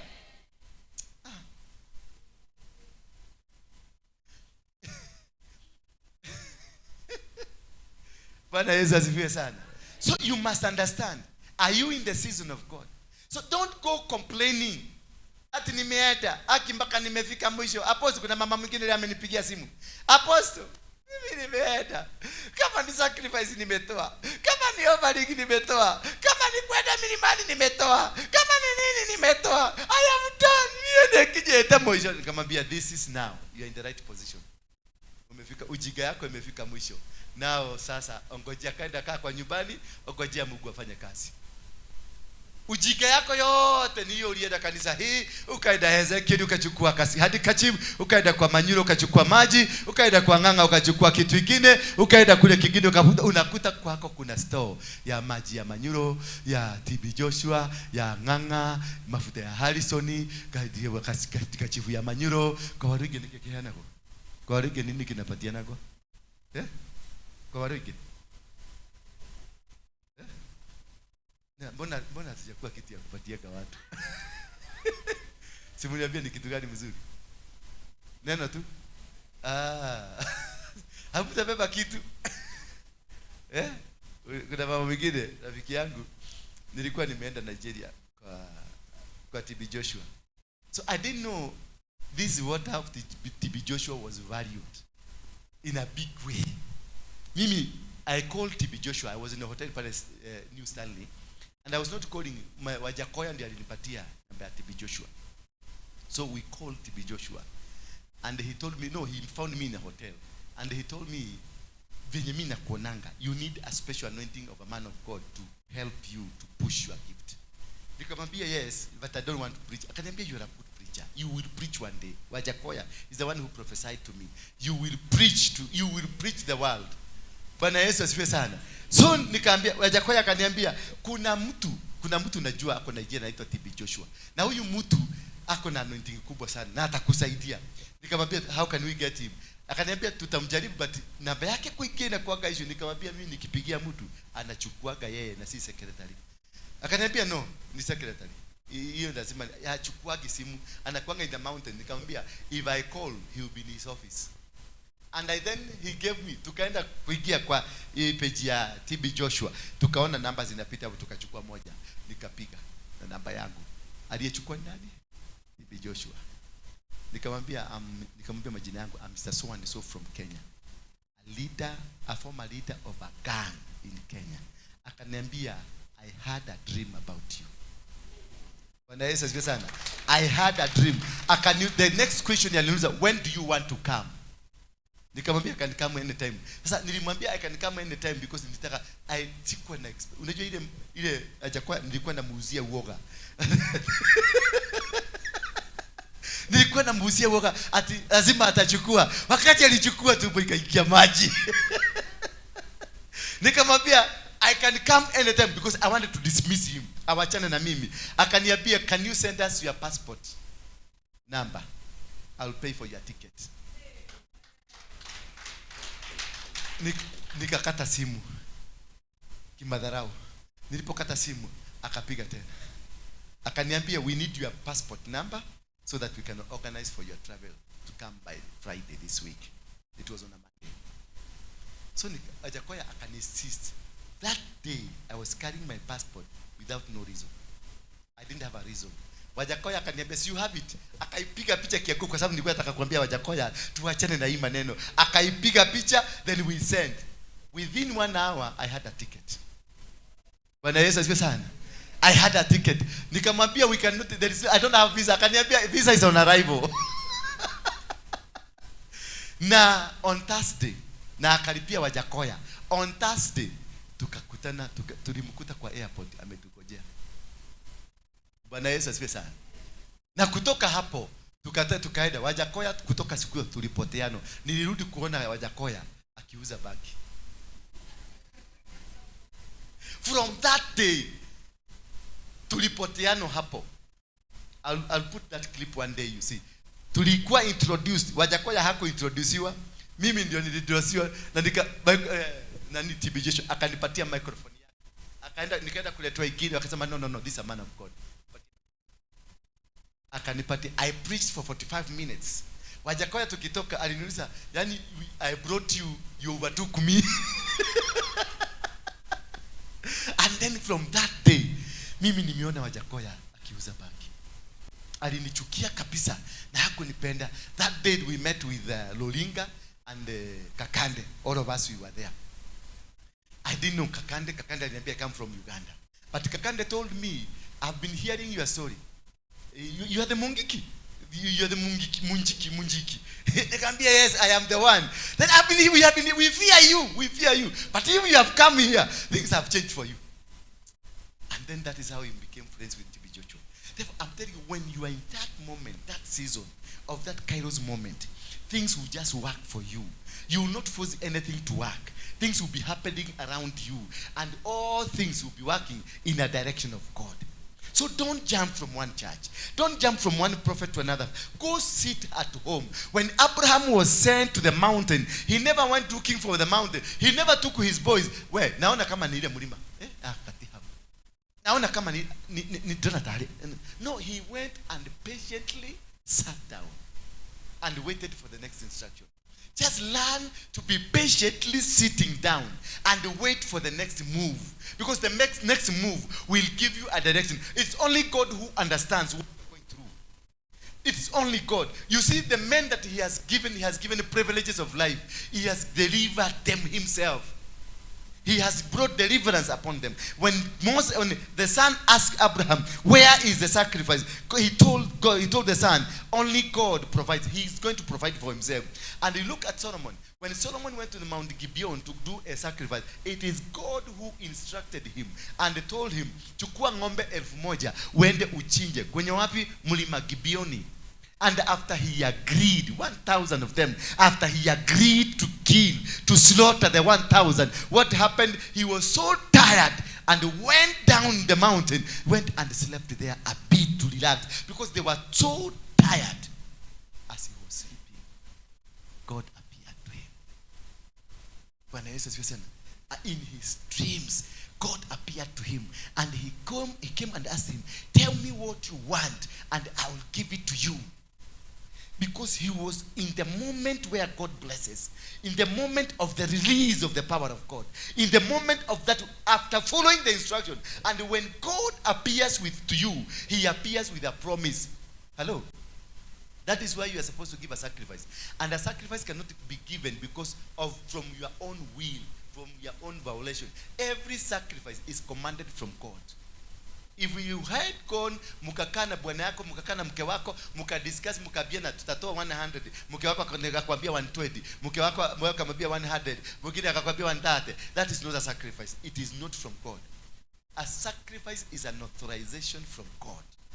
You have to be told what to give. Bwana Yesu asifiwe sana. It is an instruction. God told me to give this and where to take it. He told Abraham, give me your son.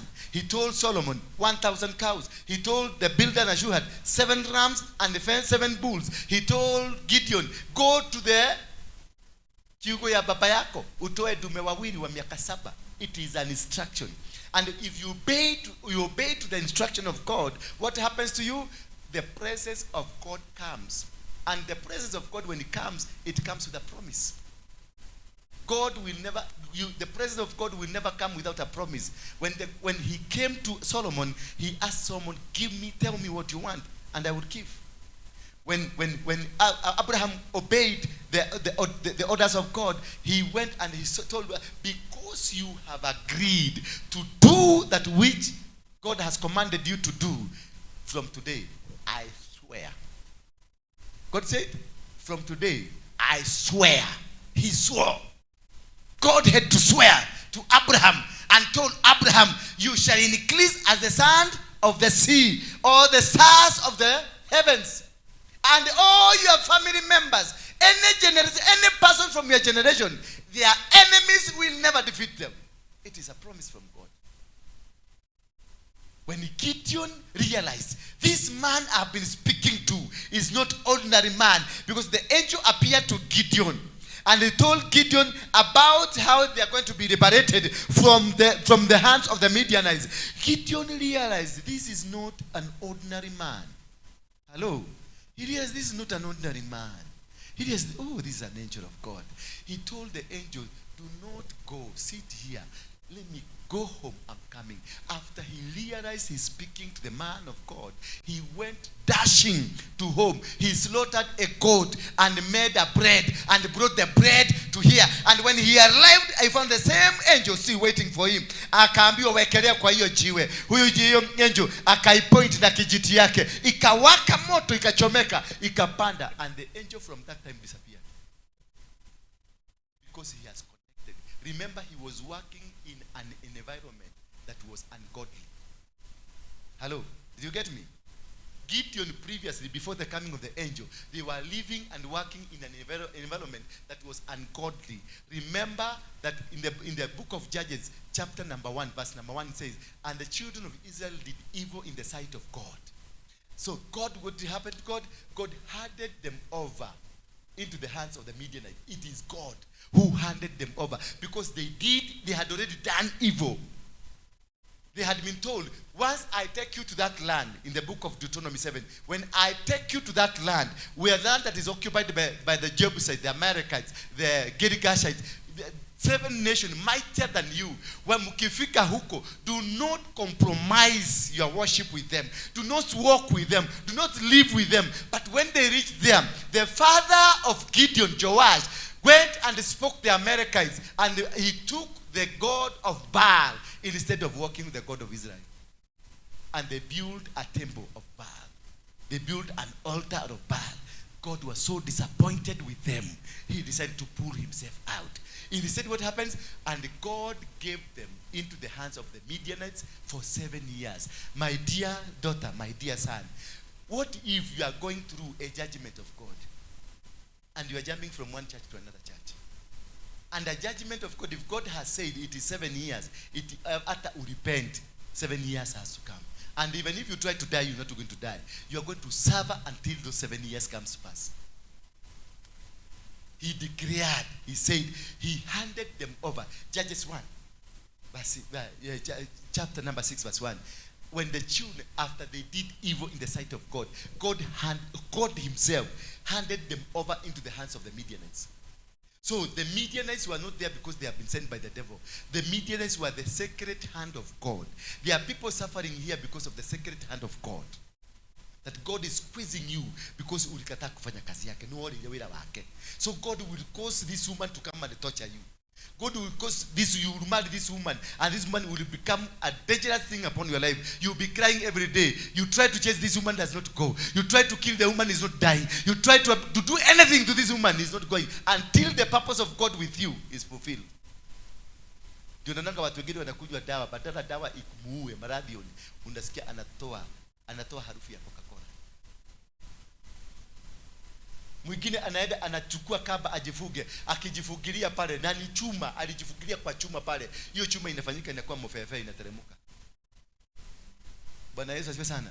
When God is dealing with you until the judgment is through, God will not abandon you. Hata uokoke ukuje ukue pastor, the judgment will still go on. Mtu anaitwa Paulo had a judgment of God.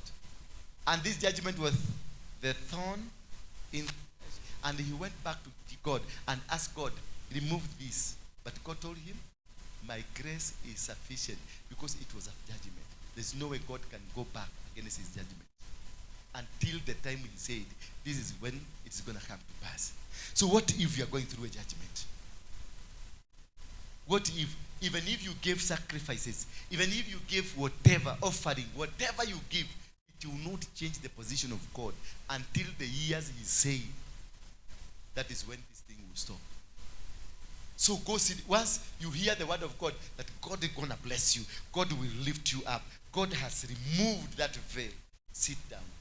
Where you heard the prophetic word saying that this thing has been fulfilled, sit down there. Wait for the Kairos moment.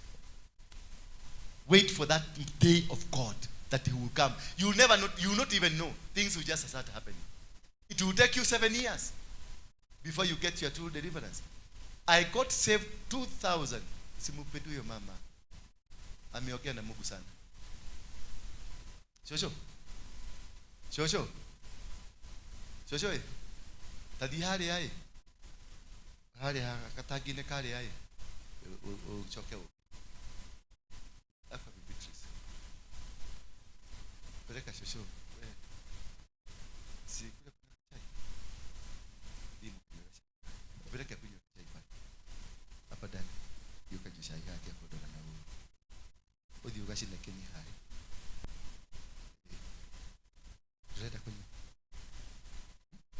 Wewe nenda kunywa.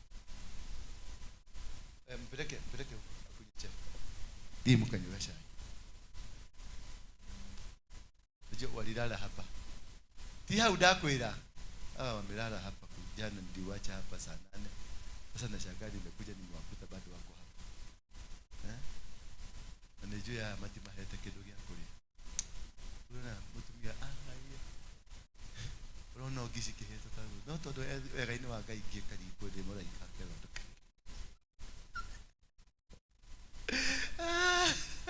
Watengenezea ndi lunch wa kule. Ako wapi? Nyeri niliwaambia. Ukimpatia kifunguo, you are sure of services to be done correctly. Ujeni hapa mbele. So Bwana Yesu asifiwe sana. It reached a time when the time for their deliverance came after 7 years. That is when Gideon, the mind of Gideon started working.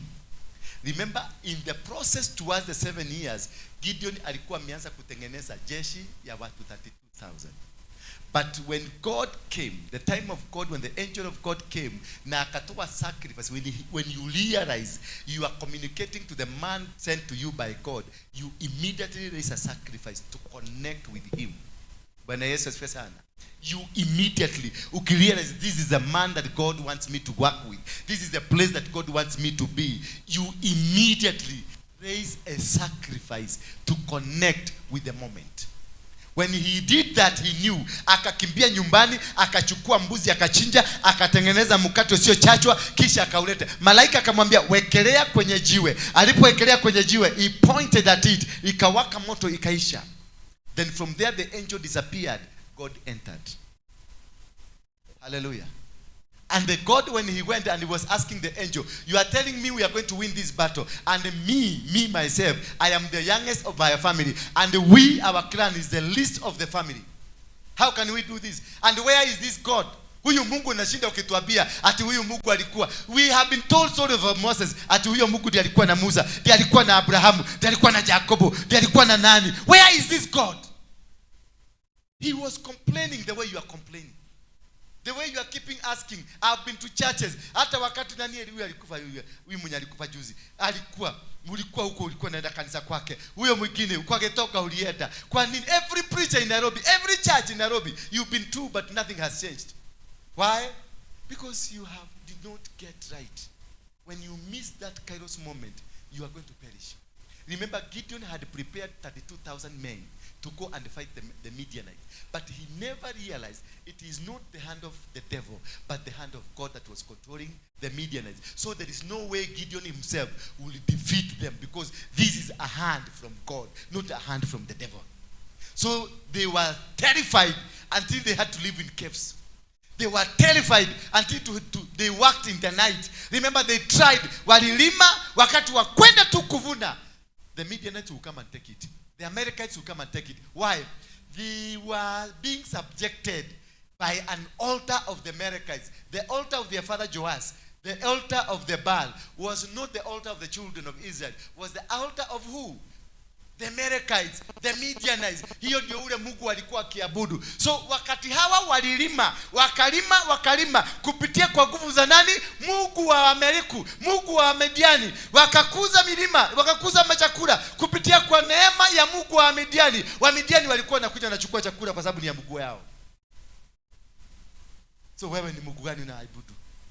Why are you facing the challenges you are facing? Because maybe the God you are worshiping ndio anakupatia chakula. Uyo demonic God that you are in, hiyo madhabahu ambayo unafuata ya baba yako, maana alienda ukabani akachukua gedito, ndio gedito ndio inafanyanga kazi kwenu. Ama duka ambayo unafanya ilikuwa inatumika na nguvu za Freemason. Chochote ambacho mnakitafuta kinatokana na nguvu ya kule mlimile madhabahu inafanya hapo kazi. So wenye madhabahu watakuja kuchukua kilicho chao. That's why you work. Unatoka hapa unaenda Ulaya kufanya kazi. Lakini nani madhabahu gani inakutawala? Ni madhabahu ya Freemason. Ukienda kule unakuta ile bomo unaitwa uende ukafanya kazi ni ya watu wa Freemason. Kwa sababu kuna connection. Na kutoka hapo mazao yako yote yatakuliwa kwa Freemason. Hayatakuliwa. Watoto wako wako kanisani, wewe uko kanisani, lakini madhabahu ambayo inapatia wewe chakula ni ya nini? Ni ya Freemason. Kwa hivyo watakuja kuchukua. Baba ya Gideon ndio alichukua madhabahu ya Waamaleku na akaenda akajenga madhabahu ya Baal. Lakini watu wote Israeli hawakujua hiyo kanisa wanaendaga sio ya Mungu, ni ya Baal.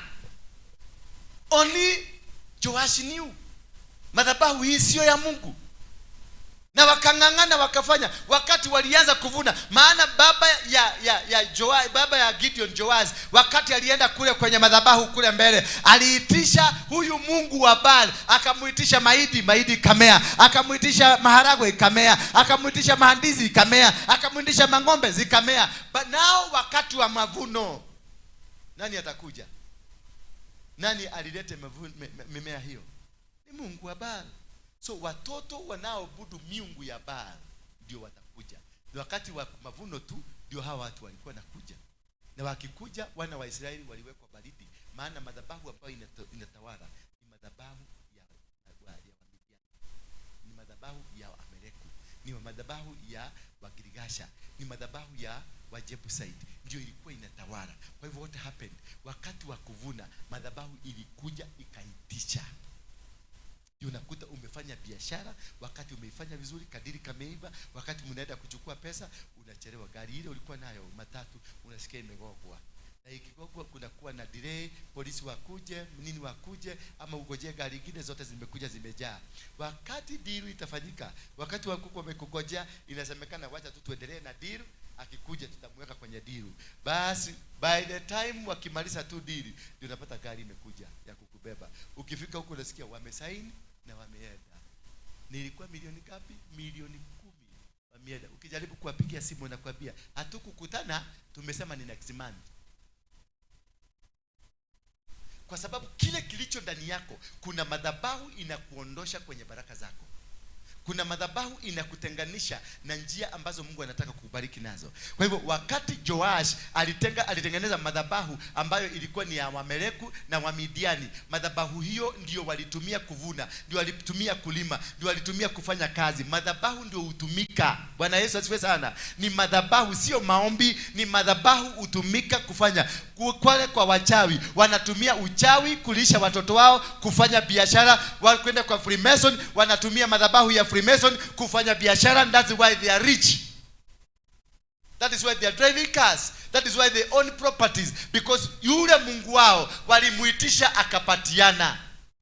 Sasa wewe mliitisha Mungu na mkajenga yule Mungu na mkakaa na yule Mungu akawapatia chakula kulingana baba yao, maana ndio alikuwa na agreement. Joash ndio alikuwa na agreement na wale walioleta huyu Mungu. Kwa hivyo huyu ndio alikuwa na mamlaka ya kuzungumza na haya madhabahu. Akizungumza na madhabahu kitu kinafanyika. Lakini wakati wa kuvuna, hawa watoto ambao hawana maagano wakikuja kwenda kuchukua chakula ambayo ni ya watu wengine, wale wa Midiani wanakuja.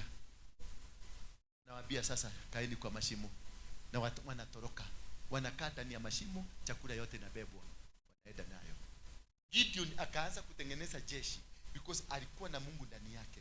When you have God, things will be working for you in somewhere until that kairos moment come.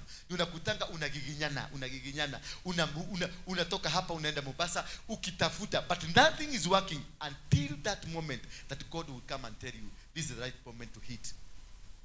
Gideon wakati alikuwa hapo, malaika wa Mungu akamtokelezea na wakaanza kuongea na yeye. When he realized huyu ni malaika wa Mungu, alimwambia kaa hapo na kuja, akakimbia nyumbani because aliona hii conversation ambayo tuko nayo, hii si ile conversation tunakuwa nayo pale kwa ile kanisa yetu. This is different because alimuuliza maswali. Huyu Mungu unatuambia kuhusu, huyu Mungu ambaye tunaambia kwa alikuwa na Abraham, kwani alienda wapi? Mbona hatusaidia? Huyu Mungu ambaye alikuwa na baba zetu, huyu Mungu ambaye alitufanyia, huyu Mungu alipasua maji kapasuka, huyu Mungu alifanya, alienda wapi? Sasa hizi tumekanyazwa, tumekaliwa, hatuvuni chochote. The spirit, when you have the spirit of God, you will find yourself asking questions. Asking about your father, asking questions about your mother. Because kuna kitu naona mama yako anafanyanga, unaona this is a bit suspicious. Kuna kitu baba yako anafanyanga, unaona this is a bit suspicious.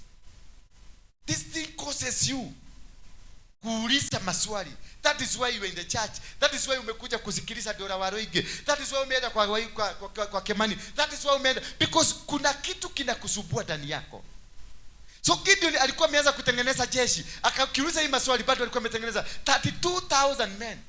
And when he realized huyu si mtu ule ambaye tunakutanaga na pale, this is different, akajua I have to connect with this one because this one seems to know something. Akakimbia. When you realize this is a man of God carrying the anointing that will save you, go connect immediately. Raise an altar, raise a sacrifice immediately. Muna connect. connect.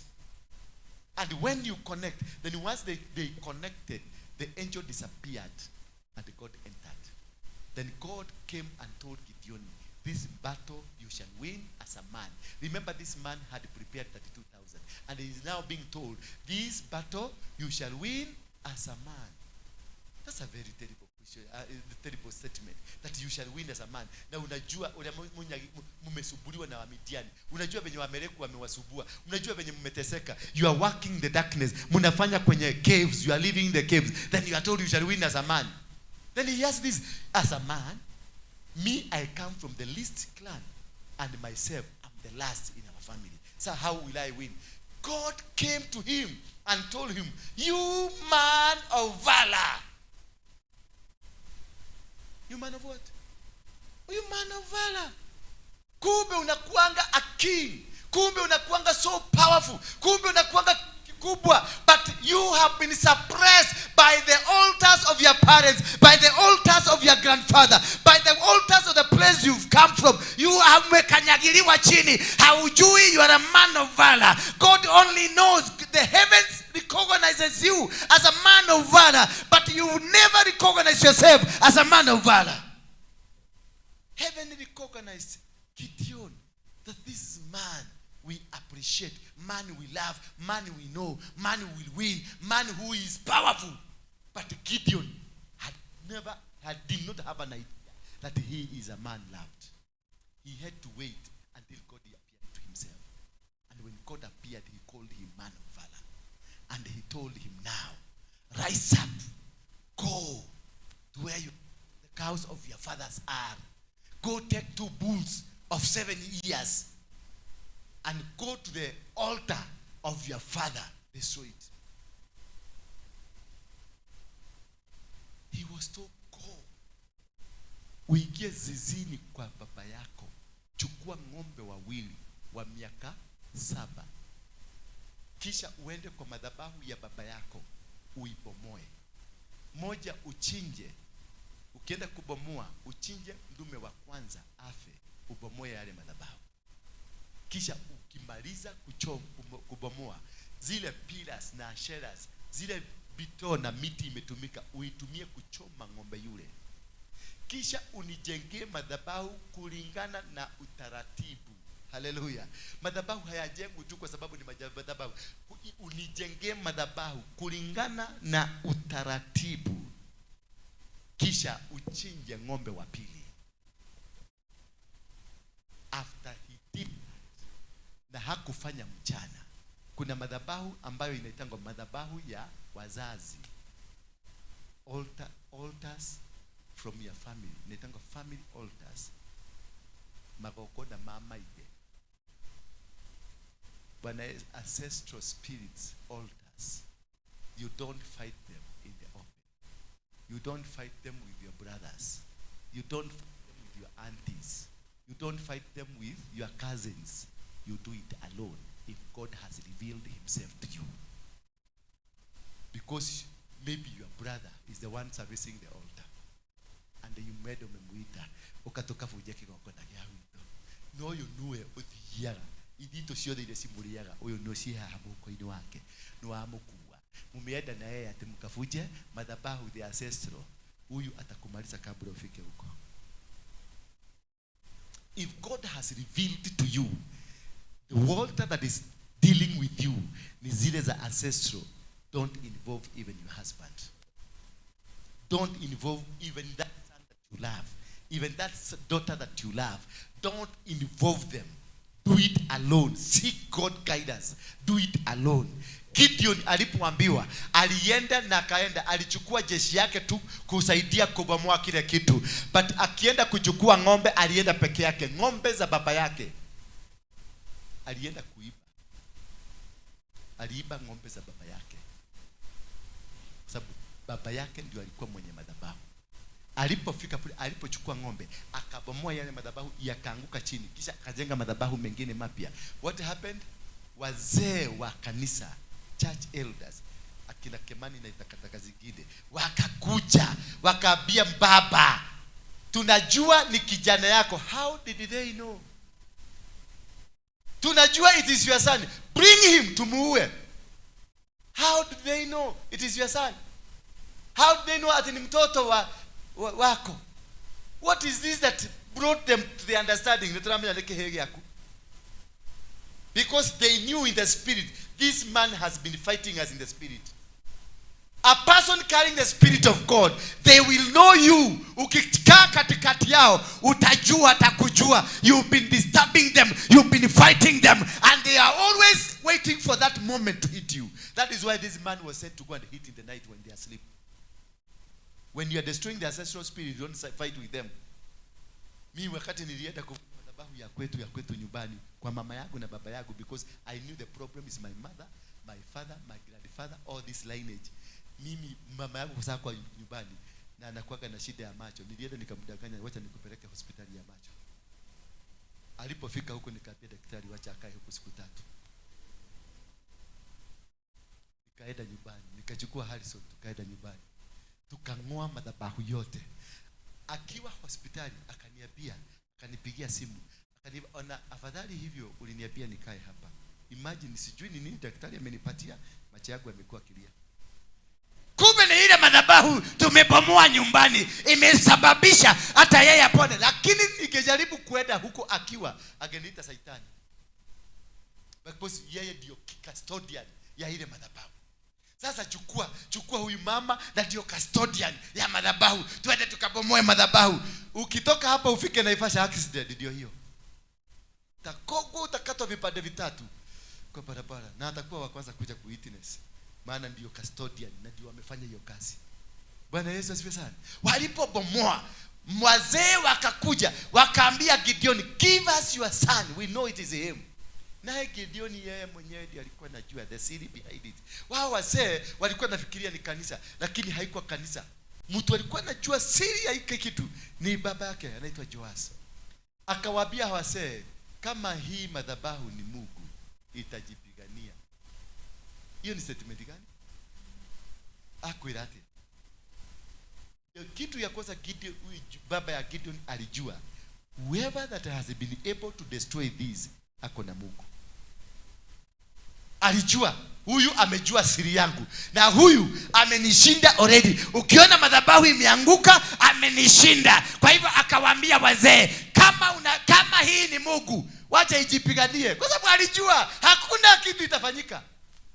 Na hiyo story ikaishia hapo.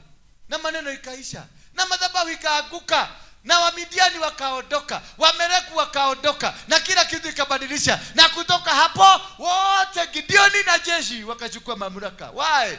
Because hata baba yake alipiga magoti. When you bring down the altar that is causing the problem in your family, they will all come and surrender before you. Bwana Yesu asifiwe sana. You only need how to attack it. You only need how to fight it. Kwa sababu watu wengi hapa, kwa sababu uko na karoho kadogo kakusema ule nana na nini, hiyo karoho kadogo tu kuongea na dimi, hiyo ndio inatusumbua nayo hapa. Tumevuja madhabahu. Madhabahu haivujagwi na ujinga. Madhabahu haivujagwi na ujinga. Lazima uelewe madhabahu ya hapa ni gani. Wakati tulikuja hapa, kitu ya kwanza nilifanya ni spiritual mapping. Before you start fighting any altar, do a spiritual mapping. Understand what kind of demons that are here, what kind of the devils that are operating here, what kind. And when hii nyumba wakati tulikuja hapa, the first thing nilitaka kujua historia ni ya hii nyumba. Ilichekwa lini na ilichekwa na nani? Nikachukua ilichekwa 1931 na ilichekwa na Wayahudi. Hiyo walicheka hii nyumba, ile iko pande ile kine. Hizi zote za kofi zote zilichekwa 1931. Walimushere. Na walijenga ni wanani? Waliojenga ni Wayahudi. Ni kwa nini walijenga? Wayahudi walikuja hapa kujenga kwa nini? This is the only houses that were not old houses ambazo hazijajengwa na Freemason. Zile zingine ukienda archives ni ya Freemason. KICC ni ya Freemason. Nyumba harabe hizi mzee Macmillan, zile mzee unaona nyumba za mzee kabisa za zamani zote zimejengwa, hata design yao utaona ni moja, zimejengwa na Freemason. This building hii na ile ingine na ile zile unaona zimepakwa green zote zilijengwa na Wayahudi. Ni kwa nini? Hapa hakuna mawe, wamejenga na kakoto na chuma. Nyumba hii mzima hakuna mawe, wamejenga na ustadi mkubwa sana, kokoto na nini? Na chuma. Now my question is, why were they building? Remember, they had a plan to resettle the Israelites in Kenya. They were to be settled from Nakuru kuenda mpaka Uganda, pale mpaka wa Uganda, mpaka Kakamega. Huko, that is where they had planned to settle them. So hapa hizi manyumba walikuwa kuja kujenga magala za kuweka chakula zao. So you understand that, then you know the motive of this house had a God in mind. Bwana Yesu asifiwe sana. So unajua ujenzi na foundation ya hii nyumba haitakutatiza. Number 2, you get who are owning or who are living in this house. Sasa hapo ndio kisugumukuti unakuta. Hii nyumba ilikuwa ya kahawa. Hii failo ziliwekwa hapa. Failo zote za kahawa, historia ya kahawa iliwekwa hapa. Bali kahawa ya Kenya iliyakukia ni hapa. Failo zote zilikuwa hapa. Now you understand the problem encounter. Umekuja kufungua kanisa hapa. The challenge you will encounter ni the spirit of death. Because this is where the coffee died. Bwana Yesu asifiwe sana. So unaanza ku strategize. That is what we call spiritual mapping. Ukijua kwenu kuna uchawi, usiende kusabu kwa Olimpakarina rekakaka kokokokoko. Utakufa na kokoko zako na utawaacha wakiendelea kuroga. Be silent, take your time, do spiritual mapping. Understand it is your mother anakuaga na hii uchawi. Alitoa wapi? Aliletoa na mtu. Ni kwa nini? What is the cause of your mother to have the witchcraft? That is the reason you need, that's one thing you need to understand. Why alitoa wapi? Na ni kwa nini your mother aliopt kwenda kuchukua uchawi badala ya kutafuta Mungu? So ujue ni nini baba yako alioa wanawake wengine 3 walikuwa wanataka kumuua. Kwa hivyo unajua spirit of immorality caused the witchcraft. Hallelujah. Because everything is brought in because of a reason. So you understand spirit of immorality. Sasa kutoka hapo una understand hii spirit ya immorality ilikuja ni baba yako alikuwa nao, ndio alileta wanawake wengine. So where did it emanate? Unaenda kwa Guka unakuta wanawake 6. Kutoka kwa Guka ukirudi nyuma unaenda kwa Guka huyo mwingine wasikia alikuwa mganga na alikuwa mchawi. Sasa una combine uganga, immorality na vitu zingine ambazo zimefanyika. Unajua shida si mama yako, shida si baba yako, shida ni huyu. Unaona ni 200 years huko nyuma ndio shida. So you deal from there. Ukidili na mama yako is just a leaf of a branch. Ukidili na baba yako is just a leaf of the branch. So you need to go to the root. And that's why in the book of Jeremiah 1 verse 10 inasema, see today I have set you over nations and the kingdoms. To do what? To uproot. Hello? To do what? To uproot. You have to deal with the roots. The root cause of the problem you're facing. The root challenge of the problem you're facing. You need to do the uprooting. When you uproot, what happens? Then once you uproot, let me read it for you. Naona mnaniangalia ni kama nimesoma Biblia yangu. Mnashitaka huyu jamaa alijulia wapi na alikuwa mwogeke. You don't need to go to class to be taught the Bible. You need to connect the antennas of heaven. God will teach you. Hizi vitu zote unaonanga nikikuwa sikuagi nazo kwa kichwa. Sikuagi nasikika nimeambiwa soma kitabu fulani na soma. You don't need that connection. Bwana Yesu asifiwe sana. Jeremiah what? 1 verse 10. Hata sijuagi Jeremiah inakuwa inarudigi hapa kwa nafasi ya Magoro hivi. See, I have this day set you over the nations and over the kingdom to root out and to pull down. That's the first thing you need to do. To root out and to pull down. To destroy and to throw down. Then after you've done that, you build a new altar. You have been sent to where? Nations. See, I've sent it over nations and over kingdom. Why nations? Nation, it is a representation of an institution. The marriage that you have is an institution. This church is an institution. You are an institution. So this is a physicality. Institution is something that is physical. Then he says, I've set you over the physical part of things. And then over kingdoms. Kingdoms is king and the dome.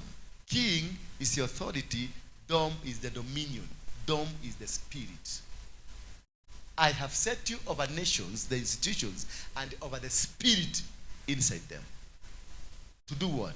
To root out, to pull down, and to destroy. Then you do what? You build and plant. You don't bring down an altar and leave it vacant. You must build the altar to cover the space. Gideon was told to go and destroy the altar of his father, and he was told that same night he built a new altar. Are we together? Are we learning something? Are we somewhere? What have you learned?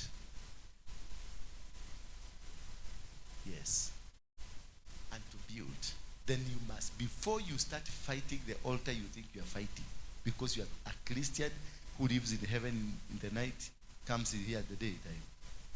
Eh?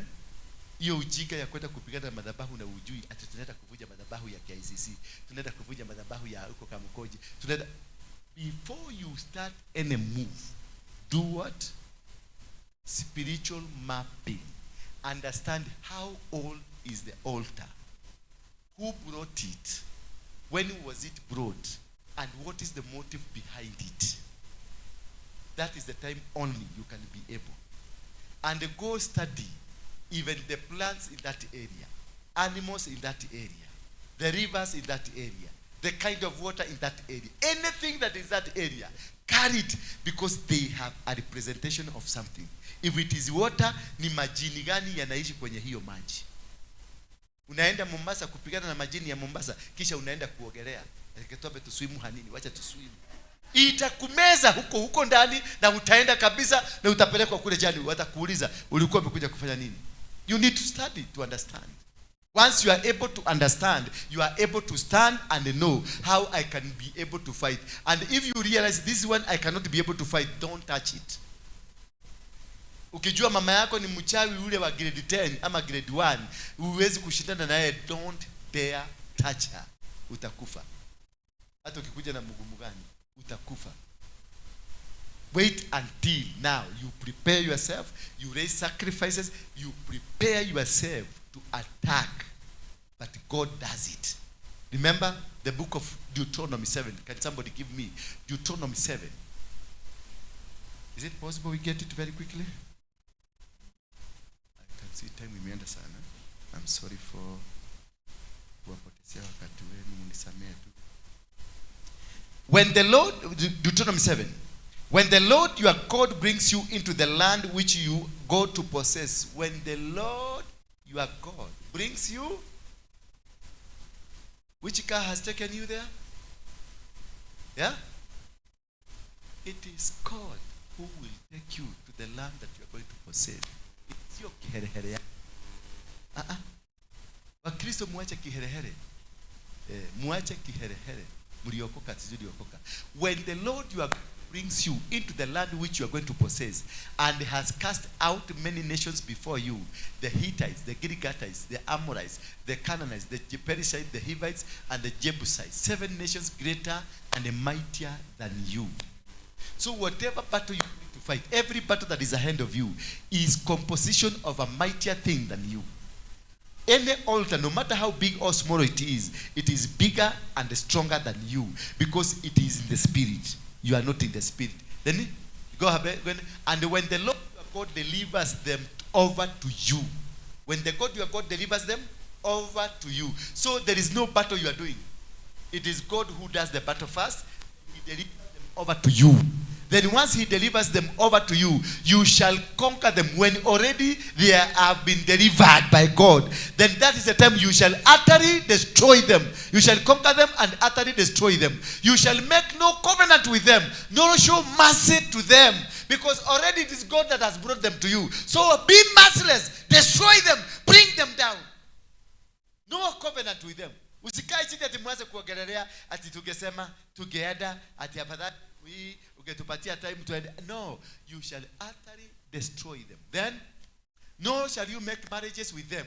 You shall not give your daughter to their son, nor take their daughters for your Sons, this is making covenants. Do not make covenants. Kama mambo imekuja, tuliingia kwa hii city. When I was sent to this city, mwanzo kabisa nilipelekwa Jericho. Nikaenda Jericho Social Hall. Kutoka Jericho Social Hall nikaletwa wapi? City Stadium. Kutoka City Stadium nimeletwa hapa. They have tried to come and work with me. They have tried to come and tell me kuja tufuata himo taratara, but I have refused because I have what? I have a condition for God that I have sent you to go and destroy their altars. I have sent you to go and fight this. Then go on, please. I have sent you to win this battle. Therefore, there is no single day I will sit down with anybody and make an agreement with them.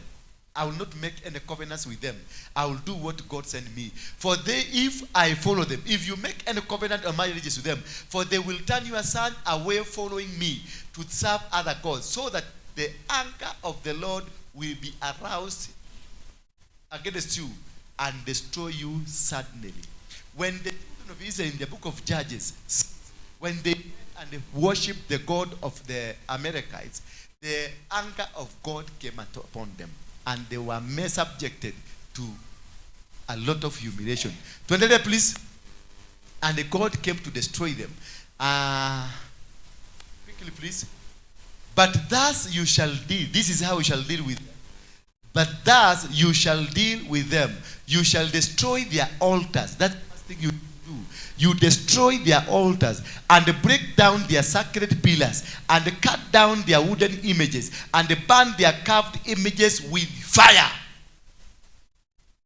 Make sure you destroy everything that is in them. Make sure you destroy their pillars, their altars, their images. Destroy and burn them with fire. That is the only way to succeed in this. That is the way to make these things work. And that is, go on please. And that is how you are going to conquer. This battle of altars, you just don't go. Me, I tried when I was in Mongiki. Nilienda kule kwa Freemason, kubomoa kwa Freemason. Nilikuwa huko. But what I saw, I've never seen. Hata sitakagi kuimagine that scene. For you are a holy people. You see now, why are you be able to do this? Because you are a holy people to the Lord your God. The Lord your God has chosen you to be a people for himself, a special treasure above all the people on the face of the earth. Remember, he is telling you you are a holy people, but he never allowed you. He never allowed you to do what? To go and destroy. He destroyed himself. Then he told you to go and now this is a time for you to capture. He never sent you now go capture because he knows you are going to be destroyed.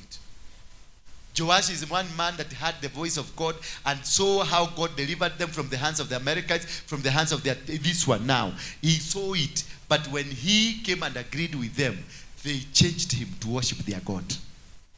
Remember, he had seen how is God, the God of Israel, how powerful he was, how strong he was. But when he sat down with them, they compromised him. Do not allow to be compromised. Fight for this position. Stand in the position. As long as God has told you, this is now, I hand them over to you. Destroy them. Gideon was sent by God and told by God, go destroy the altar of your father. He never cared whether it is his father or not. He destroyed it. And when he destroyed it, the father came and realized this man is with God. And that is the only way. They want you to be compromised so that God can arouse his anger over you. Some of us are facing judgment from God because anger was aroused on you. And when the anger of God is on you, even if you go to whatever prophet you go, when the anger of God comes, it comes with a judgment. And the judgment, if it has been told 3 years you are going to suffer, hata uokoke. Hata uokoke urushwe ndani ya ocean ndani katikati. The 3 years you have to fulfill. If it is 50 years, 50 years has to go. You'll be worshiping, you'll be preaching, utakuwa ukifufua watu wamekufa, viwete watatembea, but ukirudi nyumbani, the thorn in the flesh. Because it's a judgment. May we rise.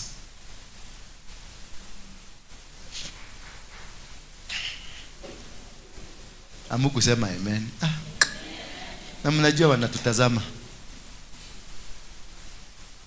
Hello. When you are in such a ministry like this one, you don't have many friends. You don't have many people who love you. You only have people who love you because of what you are carrying. They know you are able to deliver, you are able to do things, you are able to teach. That is why you'll be here. But if I may ask you, if it was your choice to choose a certain pastor and me, you will go for that pastor because of my past. But because you have a problem I can be able to solve, that is why you are here. And you didn't want anybody to know you are here. In fact, you told your husband you made a kuona Mama Liza.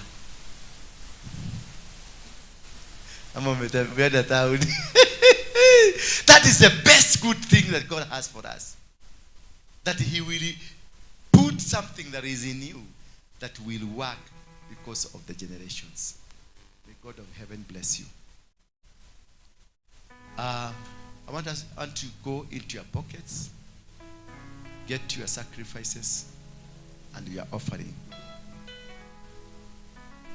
You must learn to give sacrifices and offering. Sio ile matoleo ya kawaida. I'm still calling upon those people. The other day God spoke to me. I raised partners. People that I will partner with them to do the work of God, to go over the world and preach. If you feel that you want to partner with us, you become a member of Partners Development Group. We have a partner page. You can join us and you will be supporting the work of God. When you support the work of God, God will support you. When you do what God wants, because God will use you.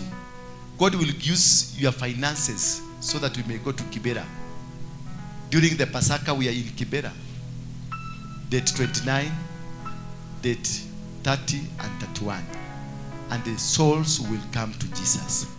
When you partner to support such an event and the souls comes to Jesus, you who partnered, you receive a reward.